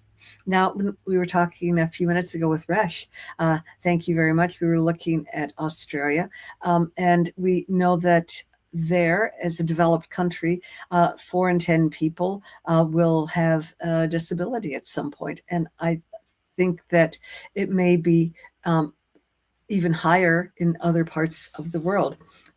The Centers for Disease Control and the World Health Organization both indicate that over lifetime, 50% of the people will have a diagnosis officially of some sort of disability or long-term health problem. And that's only the people who get diagnosed, which means that the majority of people are often struggling with things that they never get diagnosed for. They don't get treated for it, and yet they struggle forward. That if you have a disability, you're more likely to be physically and sexually abused. You're more likely to be homeless. You're more likely to have a series of preventable obstacles put in your way. And this is very difficult. And what if you are speaking a different language than your provider? Then you may not, even if there is a healthcare access, it may not even be effective for you. If we are looking then at the Sustainable Development Goals, we see that over half of the schools are not wheelchair accessible around the world. And if you can't get to school, you can't learn. We were talking about 61% of government websites are not accessible for people. And so is the font big enough? Is it in a language they can understand? Is it worded in a way that is comprehensible for people? That we're finding that almost 80% of the people who, if they're in a catastrophe, an environmental crisis, or if your building is burning, you can't get out. What if you live on the 5th floor and it's on fire, there's a problem, and the elevator shut down? How do you get down? All right. We're looking at Article 9 from the Convention on the Rights with People with Disabilities and saying that we need to have equal access, but does this happen? And on the little map, we find that no, it does not necessarily happen. We looked at the map earlier, and then we look at this map, and we find that Europe does the best of any place in the world, especially the Scandinavian countries, because they are highly committed to human rights implementation. Finland in particular being the happiest, most satisfied country in the world. Africa, we see having a great deal of challenge if you live there and you have a disability. In the Americas, all depends on who you are, how much money you have, and where you live. And so we find that the accessibility of people have been troublesome. Now, historically, people who had disabilities were often, quote, put away, or hidden. There was a girl in my town, and that her parents kept her in her bedroom and never let her out even to play in the yard because they were so embarrassed. The child did not go to school, and that basically she just waited to die. And she had a health condition. I think that she was probably close to 10 when she passed away. We found that the medical model came around to say, oh, this is a better way. And so we can treat people. And this was indeed an innovation. But there is a problem that we see now with the medical model. And that is that the problem is that the person has a disability. And so the idea is that we can cure them, we can try to fix them, that they will need some sort of attention. Now, this medical model then says that my legs don't work right, I'm not able to do things, I'm not thinking in the same way that you're thinking, that I need more than you do, I need medicine, I need to have leg braces. So it's barriers that people see. And this has created a lot of discrimination. It has created a lot of difficulties for the individual who is stigmatized, who is experiencing prejudice, discrimination, marginalization, and oppression. It's being replaced slowly with this social model of disability, where we are saying that there are social reasons why you are having a difficulty. You're fine. You are brilliant. You are wonderful. You are beautiful. You are kind. You have a different set of programming, perhaps, but it's just different. That's all. And we start to see that there are physical and environmental barriers that get constructed to facilitate one type of person and not another. We have institutional and organizational barriers. We have policies. We have practices. We have laws. We have procedures. There's informational barriers, communication barriers. I was teaching one day in class, and I'm writing something on the board. And I said, well, do you all see this? And one of my students says, Yvonne, I don't see anything because I'm blind. And I'd been lecturing the whole time without realizing that he was blind and not being sensitive. If you've got to be on the elevator, is there Braille so that you know what floor to get on and off of? How do you know? And so there's all kinds of attitudinal barriers that we really do need to focus on. We need to change the narrative about how we view people with ability challenges. All right, because it is important for them, it is important for us, and given the probability that all of us will have an ability challenge at some point, we need to be much more sensitive to this. So if we start to look at this empowerment wheel, from a human rights point of view, we want to encourage people to use their agency, to participate, to have decisions about anything that could impact their life. All right. So part of it is emotional, and that we want people to be confident, to feel like they can be assertive and put their words out, like Rush was talking about. We need to ask for help if we need it. So we need to convey that we have good abilities cognitively, we can connect with people, that we can honor our own integrity, that we listen to our bodies, and we know what we can and cannot do. That when I go to walk, I quit trying to keep up with people, and that they might leave me in the dust. That's fine. I'll be like the turtle. I'll get where I want to go sooner or later, and I don't have to race you.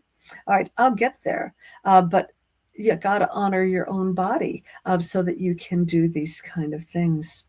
That we need to know our rights. And I think that having people understand what their human rights are is incredibly important. So as I start to wind down here, our models of disability are important. Are we using a medical model? Are we using a punitive model? Are we using a you're defective model? Are we using a social model where we're the problem? Society is the problem because we have not been inclusive. We've not been able to protect all people's rights. All right. Some people do not honor human rights, and this is a significant concern. What is our neighborhood like, whether we're talking about our family as a neighborhood or talking about the geographic neighborhood, our city, our state, our country? What is the position that we are taking in terms of the protection of human rights and making sure that people know and honor them? And I think that there are basically two approaches that get used. One is a paucity approach and one is the abundance approach. A paucity view is that I'm scared of these people who have that look different, who act different, that trying to serve them is difficult, that it costs too much taxpayer money. It's this view of, well, I don't have enough time, or I don't have enough ability to get you there, or I don't know how. There's this notion that we don't want people who are challenged perhaps to have children or to be in our schools or to marry us or to be our neighbors. This NIMBY approach of not in my backyard is really true with a variety of folks. So when I was injured, I couldn't use my hand or arm, and had a man who was working for me that I'd worked with for like 15 years. And because I couldn't write a check out, he got angry with me and told me that I was no good and that he wouldn't work with me. And he started saying terrible things about me. And it was just because I couldn't write a check. If he talked to me, I could have given him another way to pay him. We could have talked it through. There were other things that we could do, but he chose an angry response, a punitive response. And there are a lot of people who view people with ability challenges to be bad, wrong, defective, and deserving to have ill treatment. This is different than a human rights approach with abundance, saying that there's enough for everybody, that you are wonderful, you have gifts, you have talents. They may not be the same as mine. Mine are not the same as yours. Everybody needs help. We talk about people who are vulnerable and people who are at risk. We are all vulnerable. We are all at risk at some point in time. We all need the same kind of resources, maybe delivered in different kinds of ways. We do have a responsibility to help one another. We are all citizens on this planet. No one is any more or less important than anyone else. We all benefit when we learn from each other and work with each other. And no matter what religion, persuasion, or philosophical orientation you come from, that there is this golden rule of treating other people kindly and with respect.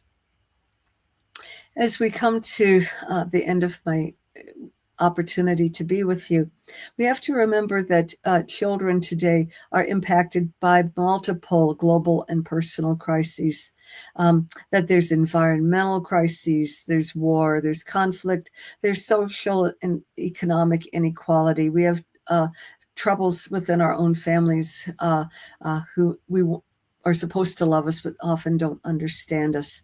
You add into this some sort of cognitive, emotional, physical, or other behavioral disability, and that there's a lot for a child to manage.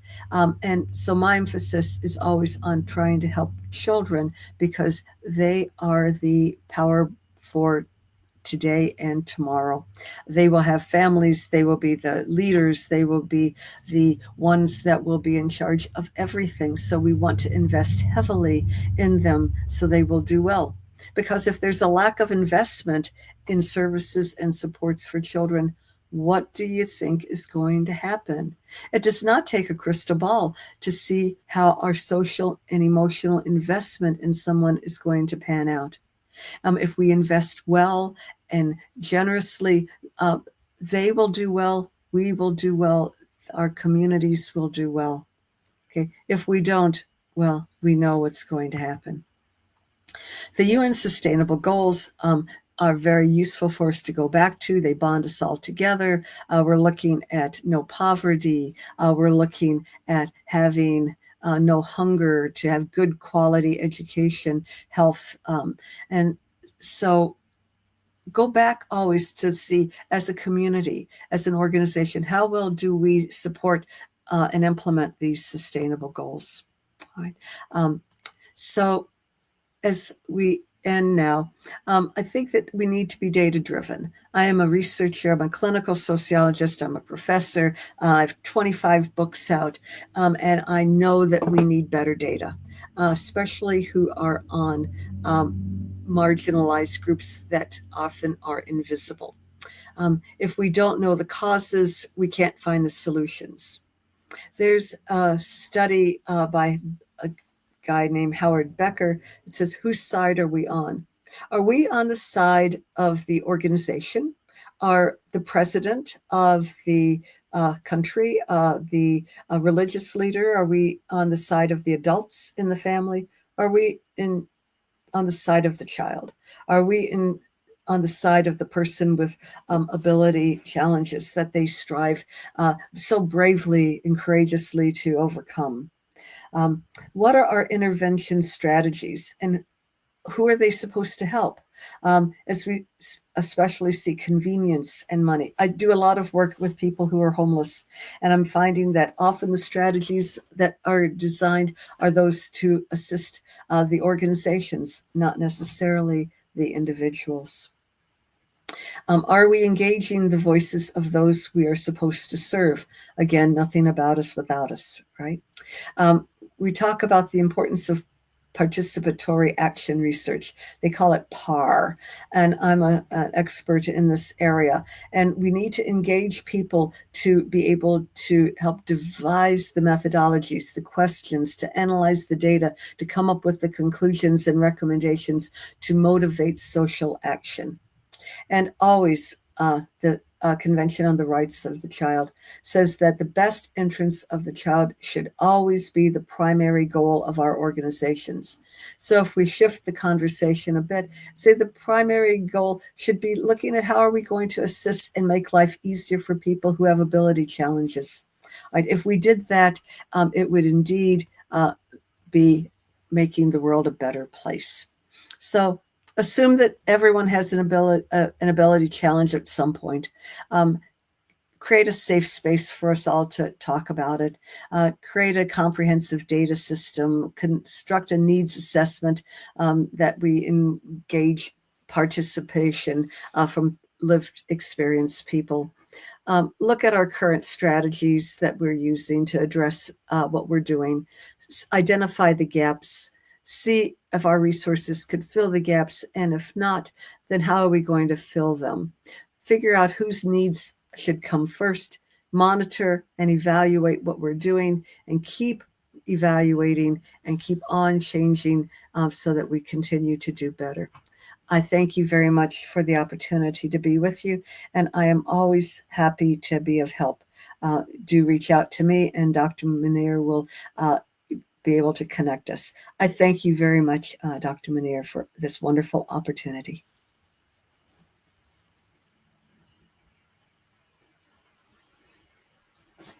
Thank you for the nice comments that you are sharing. You touch my heart. Thank you. I'm not sure my child thinks I'm the best. We all make mistakes. We do the best we can, right? So thank you all. I hope you have a good rest of your opportunities to work with the Global Forum for Teacher Education.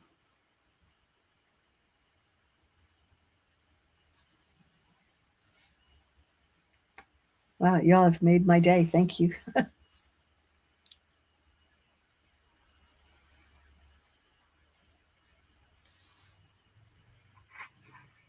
Okay.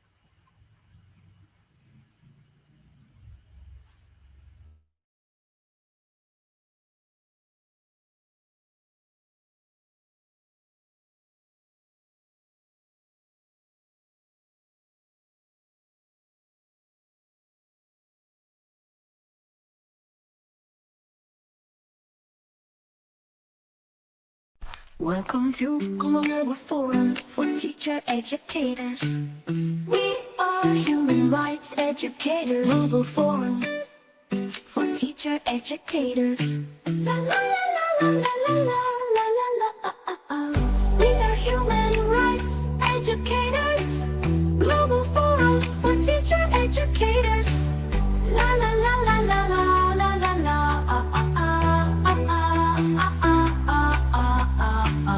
We are human rights educators. Global Forum for Teacher Educators. La la la la la la la la la la.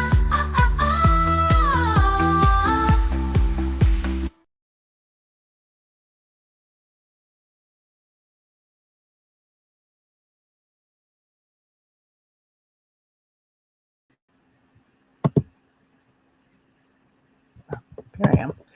Hello, everyone. Good morning, good afternoon, good day, good evening, depending on where you are attending from. I'm hoping folks can hear me. If someone could just drop in the chat. This is my first time using this platform, so yes. Hoping that people can hear me.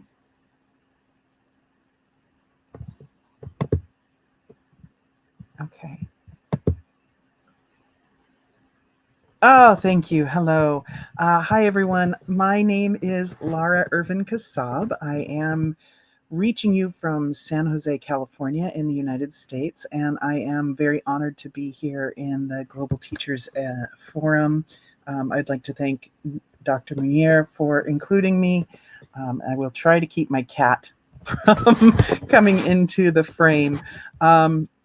And I also would love to just say I'm honored to be able to present after such an illustrious and knowledgeable group. Hello. Today, I'm going to be spending some time with you. We'll talk a little bit about rights and responsibilities for teachers. But one of the main things I'd like us to really look into is kind of how do we make all these wonderful things that have been talked about today actually happen? So I have been a teacher educator for over 13 years. Prior to that, I was a high school teacher. I've taught kindergarten, first grade, third grade. I've got quite a bit of experience. So we're going to move into the conversation, and I will be also slightly watching the chat. So please feel free to ask questions as we go along. This is a little more interactive. So if we can go to our, this first slide, I just wanted to kind of set the stage for the focus of what we're going to talk about this morning.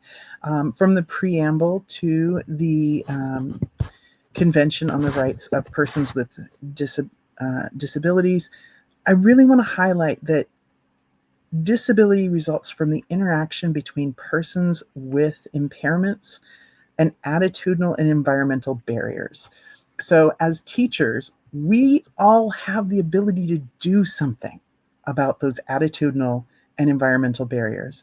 And that's what I'm hoping we will be able to talk about this morning is, well, what can we do in our own classrooms to help affect the attitudinal and environmental barriers? So if we can go to our next slide, please. Awesome. So here is just, I like to model and I do it in presentations just like I do in my classroom, giving every participant a heads up on where we're going and what we're doing. This is extremely helpful for students with any executive function disabilities. This is also helpful for students who might have auditory processing or visual processing to both show and then also read aloud the agenda. For the next 30 minutes, we are going to be exploring together what do we need to do to ensure the rights and responsibilities of students and teachers. We'll start by having just a quick check-in with some mental models of disability. So we're going to go ahead and dive right into the rights and responsibilities. So if we'll click the next slide. All right, so just so everyone in here also knows that one of my areas of research is technology. So this morning I went in and put in the CRPD and also the American Individuals with Disabilities Education Act. And here we have a presentation of the similarities and differences between those two documents. And I think I'd like to really focus on the center. You are welcome. I'm happy to share the slides, Dr. Munir, with everyone afterwards. But the thing that is an intersection between both the UN document and the American document is that every child has access to inclusive education with individualized support, focus on potential development, support in the general curriculum, and also has parental involvement in decisions. So really taking a look at, as we're going through the remainder of this presentation this morning, just really thinking about the fact that we have these documents that say students have rights to the least restrictive and most beneficial education possible. And we should consider how we're internalizing that and then taking that into action. If we could have the next slide, please. So the first thing I'd like us to do is to take a really honest look at our own models of disability. If we go to the next slide. The importance of doing this as teacher educators, as future teachers, is that the models that we hold, whether they were imposed upon us or whether we've really thought about them and internalized them and taken actions on them, all of those models influence our thoughts, our words, our actions, and how we approach relationships. So we really want to take a moment to be honest about how we are conceptualizing disability. So we're going to look at 4 different models here in a moment. And as we look at these 4 models, ask yourself, which of these does my society reinforce? So for instance, I am legally blind. I am also autistic. And when I look at representations of people like me in the media or in daily life, it often is a very disempowering experience, right? A lot of the society in which I live in the United States really presents these particular disabilities through the lens of a medical model. And then what do I believe as we go through these next couple slides? What is it that you believe about the models? So you have society and then you have yourself. So let's go ahead and take a look at the first one. And this is the medical model. Dr. Yvonne just presented beautifully on this. It's this idea that disability is seen as something that we need to fix, it's really kind of disempowering for the individual.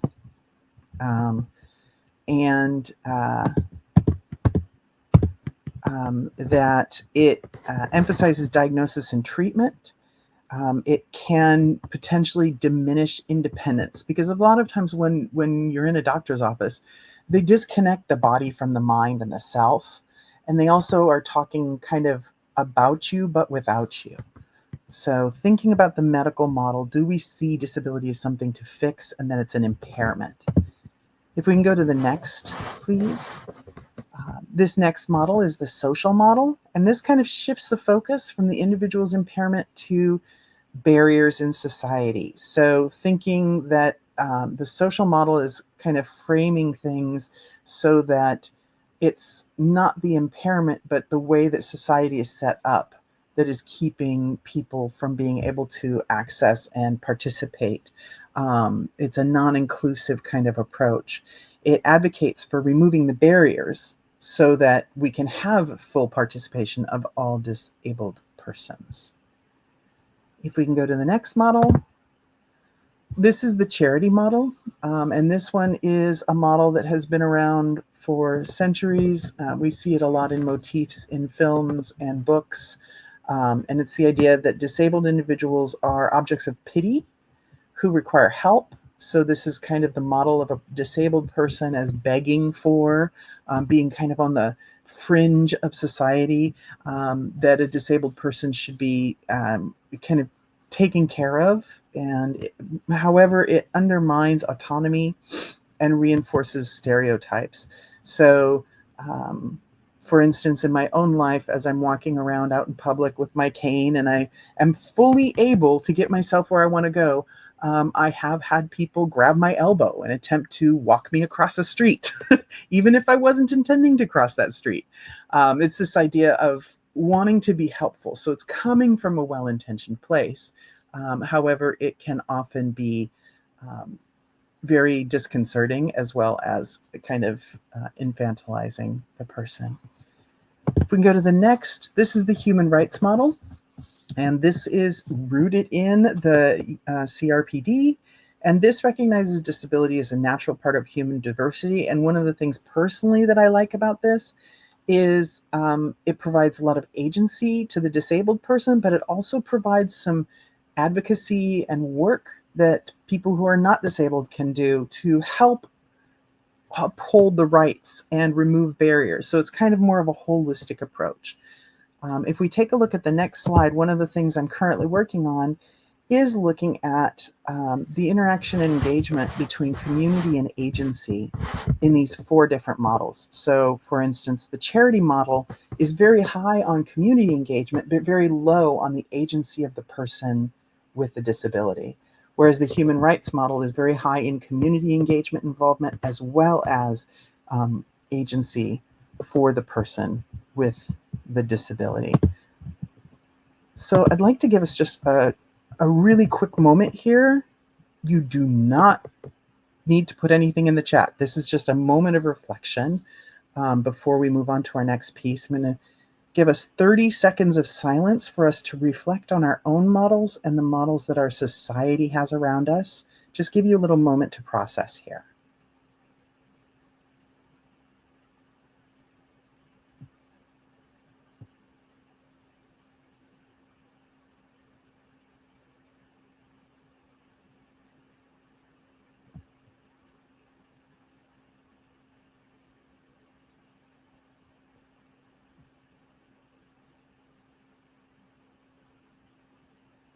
Excellent. All right, so we'll just kind of be moving on here. Again, if you have any questions at any time, you can toss them into the chat. I am very happy to engage with any of the questions you might have. So the next piece, we're going to talk about technology as facilitating voice and choice, and a little bit about universal design for learning. Universal design for learning has been brought up by several of the other presenters. So if we go to the next slide, please. And if you have the, let's see, I think I can do this here in the chat. I have just put some links to some of the things I'm about to talk about. Hold on a moment, I have to cough. And the very first is the cast.org, cast.org. This is the model for universal design for learning. If you are not familiar with it, it's a really great interactive model for looking at how we as educators can be thinking about how we're designing our lessons, designing the environment of the learning space, right? And that could be a physical classroom. It could be For those of us that might teach science or physical education, it might be a field, it might be a gymnasium, it might be a museum, right? So when we start to think about how are we intentionally looking at designing lessons with the needs of our most quote unquote vulnerable students in mind. So the students who need the most support, right? If we design our whole lesson, if we design our whole environment with those students in mind, then it actually provides access and engagement for all of our students.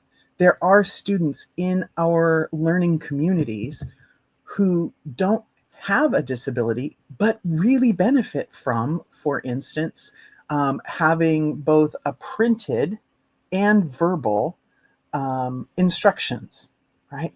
From chunking those instructions into smaller pieces and providing opportunities for students to chew on, reflect on, or think about those new bits of information, to let them really process through them. So I would really encourage you to, when you have some time, excuse me, dig in and explore the Universal Design for Learning framework. One of the things I'd also like to emphasize now is assistive technology. And I realize that as a global international forum, we are all in different levels of resource, right? Even here in the United States, we have high resource schools and schools that have a lower access to resources. I need to slow down. I'm talking too fast. And when we're looking at the resources, we have high-tech and low-tech assistive technology. So high-tech examples are every single device that is currently sold in the United States, I am not sure about elsewhere, but elsewhere possibly, has built in things like text-to-speech. So on my phone, I have a built-in screen reader. So as a visually disabled person, I use that a lot to have it read me what's on my screen. My computer has that same text-to-speech enabled. We also have speech to text. So I can click a button and speak what it is that I want my computer to type, and it will type it for me. We also have augmentative and alternative communication, which is absolutely positively blowing my mind as far as reframing my own thinking around what various people with disabilities are able to do. And it's really made me realize how much of our social construction of capabilities of people with disabilities really is grounded in how we are or are not able to communicate, right? So now that we have augmented and alternative communication, which is a system by which people with communication disabilities can use either a computer or a piece of paper with different images on it. And if they have a hard time producing speech or language, they can point to the words, they can put together sentences. And so we can actually see and hear just how brilliant they really are. They just have a hard time communicating. Does that make sense? So this augmented communication is kind of a game changer, I believe, for how people with disabilities can be perceived. On the low-tech side, the device has speech to text or text to speech, but we also have people who can read aloud for us. We have people who are willing to write for us. And again, like I just described with the AAC, we have both a paper and an electronic version. So just really starting to think about assistive technologies and how those are providing access through these accommodations that persons with disabilities have never had before. Yes, flashcards. Excellent. Thank you, Ashley. Flashcards for communication is another AAC sort of technology. When we're talking about technology, it doesn't have to be electronic. It can be the fact that you're providing a pencil grip for someone who may have fine motor skill challenges, right? Excellent. I actually teach a whole course that incorporates assistive technology throughout the course. If we can go to the next slide, and I realize that as we're going to this next slide, many of us will not have access at the moment to artificial intelligence. However, it appears to be absolutely booming. So some of the research I've been doing is on how artificial intelligence can be utilized as assistive technology. So when we look at AI, AI can help with communication, with language. And this is not just for students with disabilities, but many of us have students in our classrooms who speak a language other than the language that we speak or that many of our students in the classroom speak. So AI has really upped the translation game. It is still absolutely far from perfect, but it is helping us be able to understand each other when we're speaking languages that are different from one another. We can utilize AI to help students understand, register, right? So the way that I talk to my friends is different from the way that I would talk to my teacher or to my principal, right? And so that idea of how are we helping our students really begin to utilize and master genre and register if we are using AI as a learning tool, not as a replacement tool. It can really help both with refining those things as a tutor for grammar or spelling. And for my colleagues here, anyone who is doing any kind of publication, formatting assistance, helping us make sure that we've got all the commas and periods in the right place and that our references are correct, right? So any of those pieces of things that the tool can do for us can be super helpful. It can help students with executive function and also teachers and researchers. AI does a great job with reminders. It can help us plan out and manage our time. There are limited uses for tools that can help us with emotional regulation, with prioritizing our list of things to do. What I personally find is that AI is a really good personal assistant. So all of those things help support our students who have a need for executive function support. With creative and critical thinking, this is where I'm excited. I'm excited because if we can teach our students how to use the tools not to create for us, but to assist us with the creation of, right?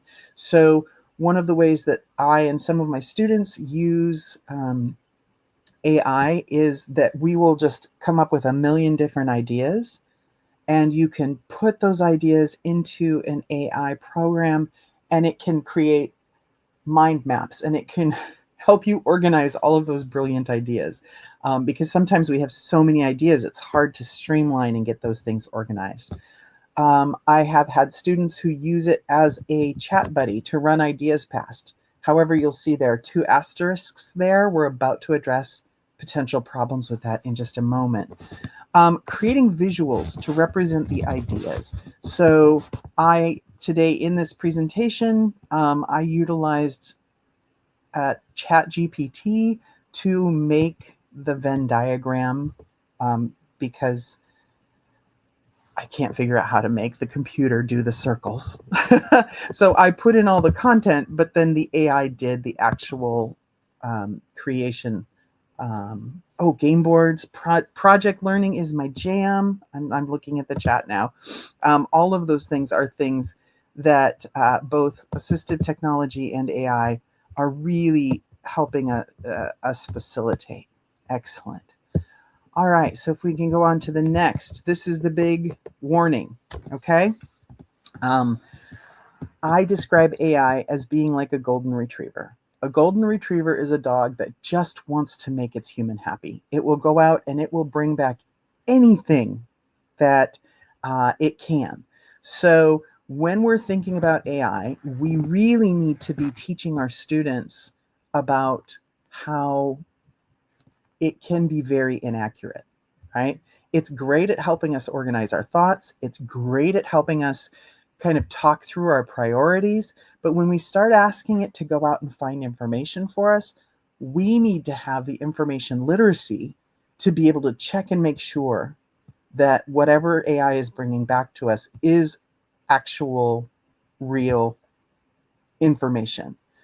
We need to be aware of the fact that some of our students, Chat GPT, the reason it's called Chat is that it started as a tool for coders to be able to chat with to try and check their coding. But it also implies that a lot of our students will read that and think, oh, this is someone I can talk to. We have a lot of virtual humans and virtual therapists and all of these other things out there that are simulating human beings, but without, there's no ethics underpinning. It's a program, right? So we want to help our students understand that if they start chatting with a chat bot, or if they are, that there are ways that they need to protect their personal, mental, physical, and social health and well-being.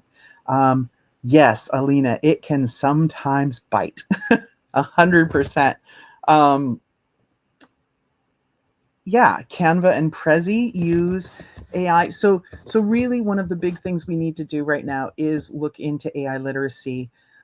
If anyone out there is a teacher and you want some resources, there is a group called Common Sense Media, and they actually not only have some guidelines for teachers, but ready-made lesson plans on AI and AI literacy. So they're trying to keep caught up with the technology. But I do want to just say that while AI has the potential to be really game-changing for people with disabilities, we also need to be thinking about how are we learning how to use AI correctly, safely, and to protect all of our students. All right, if we want to go to the next slide. So I'm going to speak from my own personal experience as a classroom teacher. And I mostly taught high school. And I taught high school back when the idea of having a laptop or a personal computer was a very new thing. And so I had students who their accommodation to be able to access and engage and be included in the lessons in my classroom, they were supposed to use their laptops. However, students are very self-conscious, and the older they get, the higher, the more peer pressure plays a role. And that's from research, right? The more peer pressure plays a role in how they engage with and within a learning community, in a classroom space, in an outdoor space, and whatever that learning community is. So I had students who did not want to use their devices because no one else in the classroom was using those devices. They didn't want to utilize some of the supports that I built in. A couple of the presenters have mentioned scaffolds, right?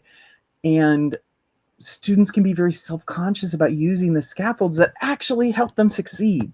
So this is where universal design for learning comes in. Universal design for learning means that everyone can use the scaffold.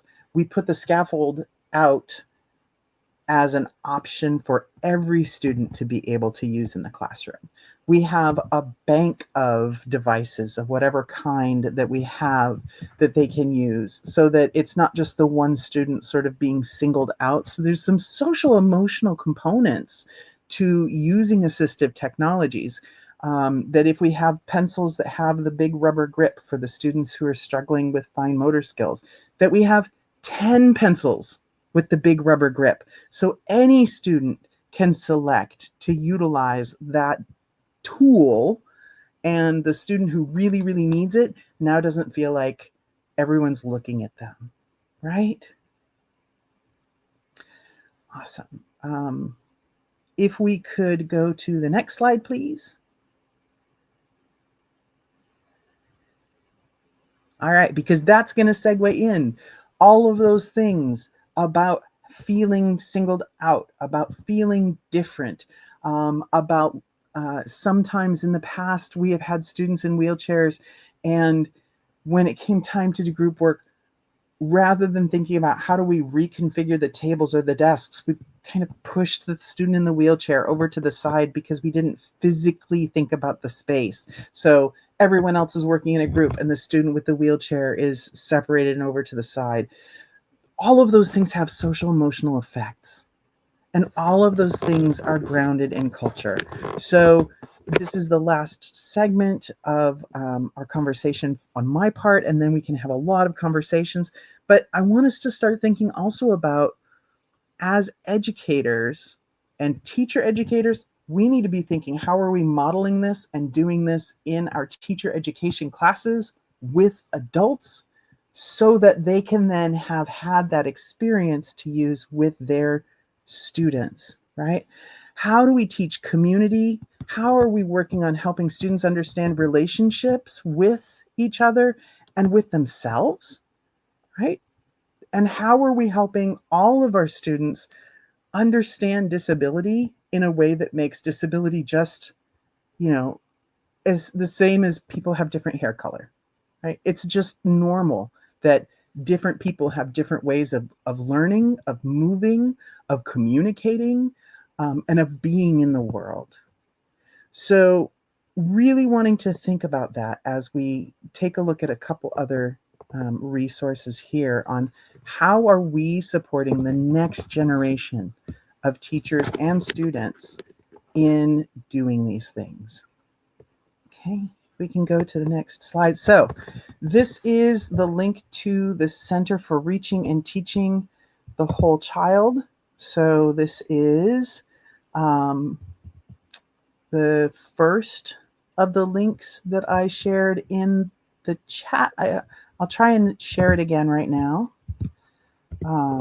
So the Universal Design for Learning is the CAST pieces. This is the Center for Reaching and Teaching the Whole Child. CAST, the Universal Design for Learning guidelines, are what we're designing for the students. The Center for Reaching and Teaching the Whole Child is what we as teachers are doing to facilitate the classroom experience. So for instance, under CAST's UDL guidelines, one of the things is fostering inclusion in the classroom. Here in the Center for Reaching and Teaching the Whole Child, in their framework, what you see is at the center are kind of the goals of the whole framework. And this is really tiny. So when we're finished, I would suggest you go to the site. It's actually clickable. So you can click on each of these components and see examples of each of the pieces. So starting at the center are the goals of the framework, then the context, thinking about where are we teaching and who are we teaching and how are we teaching, developing a lens through which we're seeing how we're teaching. The anchor competencies, these are the things that we as educators can be working on. It's a big skill set. So for instance, one of them is about responding constructively across differences. It's anchor competencies on the left-hand side. And that is a great space for us to be sitting in, to be thinking about how are we helping our students see us respond to students with and without disabilities in ways that are across the differences. So how are we creating equal, equitable access in the classroom? How are we ensuring inclusion? And then in the green space are the actual things that teachers do. So for instance, in that responding instructively is things like practicing restorative justice practices, helping our students learn how to make amends, and how do we make amends when something happens in the classroom, for ourselves to be able to make things better for our students and learn how to build relationships and maintain and keep relationships, right? So I strongly recommend you take a look at that, and I would love to ask if there are questions. I really am thankful for this opportunity to share with all of you. I'm going to take a look here in the chat. Please ask any questions that you have about any of the multitudinous things I just talked about, and I will wait and see if there are any questions.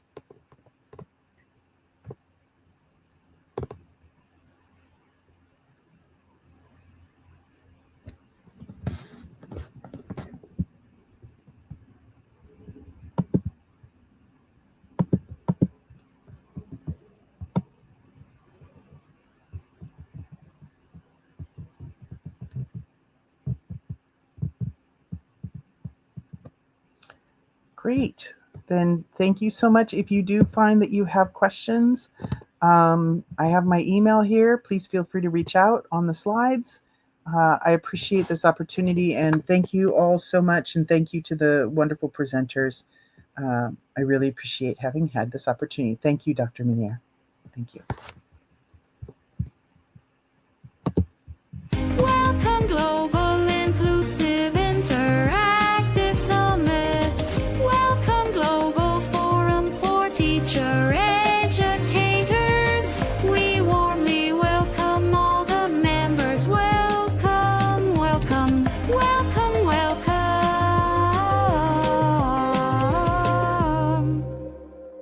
Hello everyone, my name is Adriana Savic. I'm from Serbia and teach physics in an elementary school. Over the years, I have had the opportunity to work with children with various developmental disabilities, motor impairments, multiple sclerosis, visual impairments, autism, Down syndrome, and so on. Each child is a unique world with their own rhythm, needs, fears, and joys. My school is a general education school, but I don't divide students into regular and special. They are all my students, and each of them deserves attention, support, and someone who genuinely believes in their potential.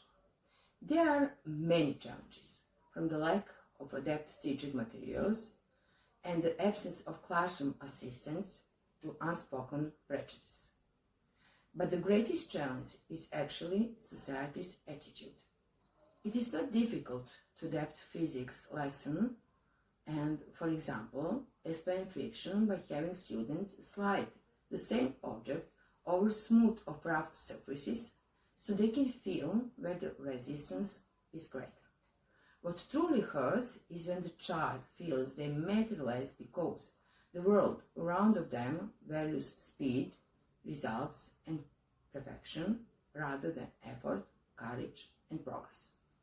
I remember, for example, of students with visual impairment from whom I personally rewrote laws and formulas in large black letters on white paper because no textbook was accessible. Another student had difficulty walking, so I patiently waited for him before every class, giving him time to enter without fear or pressure. And then there was a boy with autism who for the first time raised his hand in my class because he knew I would listen without rushing, interrupting, or judging. Children are motivated when they feel accepted. When we say, it's okay, take your time, try again. When you don't rush them, when we look into their eyes and see a child, not a diagnosis. What drives me is a deep sense of justice, a sensitivity to everything that is ignored, silenced, or unfair. I know physics isn't the easiest subject, but I believe it teaches more than formulas. It teaches patience, respect, perseverance, and the strength that comes from being supported. At the end, my message to everyone: inclusion is not about politics, it is about connection. It is a look a smile, a hand reaching out. Children know. They feel when someone truly sees them, and someone refuses to give up on them. And that's when the miracles happen, far greater than anything we could ever measure with an instrument. Thank you for your attention. Hello, my name is Iulia Sava. I live in Bucharest, Romania, and I work in a special kindergarten. I am teacher. Firstly, I had worked in a middle school, and for 3 years I had been working in special education. The event that brought about this change was a count for the special children that I saw they need teachers that are able to help them. It was said that children with special needs are unable to get help. A good teacher can cause change to happen and improve their lives. The work that teachers all around the world put in this can help the special children to bridge the boat between them and the real life, the life around them. I encourage the teacher to work with special children. They are very special. Thank you. Hello everyone, my name is Shalala Mehmetli and I'm a secondary school English teacher from Baku, Azerbaijan. I would like to share some of my teaching stories with all of you from my own experience. In every class I teach, I see how unique each student is and how all of them in their own way have special needs that deserve to be noticed and addressed. In one of my second grade classes, I work with several students who have diverse learning needs. Some are hyperactive, some have dyslexia, and others struggle with engagement. While I'm not a trained special education teacher, and in fact, in my country, we don't have such formal divisions, so I just try to be observative, sometimes consult with the school psychologist, and most importantly, I try to be flexible and responsive to the individual needs of my students. So one of my students was a girl who seemed to be somewhere on autism spectrum, though I don't have a formal diagnosis. But so despite her challenges, she had a gift for languages. So her fluency in English amazed both me and her classmates. She could ask questions. She could use advanced vocabulary for her age and carry full conversations in English quite easily, which is quite rare at that age in our context, since we teach English not as a second language, but as the main foreign language. And we have English lessons only once a week at a primary level. But her hyperactivity and frequent complaints about her classmates made things challenging, especially during group works, and sometimes it even caused problems with classroom management. So I learned to acknowledge her strengths while helping her build better social interaction skills. So I started giving her more speaking opportunities, like paired conversations, short presentations, and roles in classroom activities. So this helped her channel her energy positively, boosted her confidence, and encouraged others to support and appreciate her talents. Also, she was constantly complaining about her classmates, so to help her manage these, I introduced a simple rule that she could only raise complaints up to 3 times per lesson. So this gave her structure and helped her gradually learn to regulate her emotions and frustrations.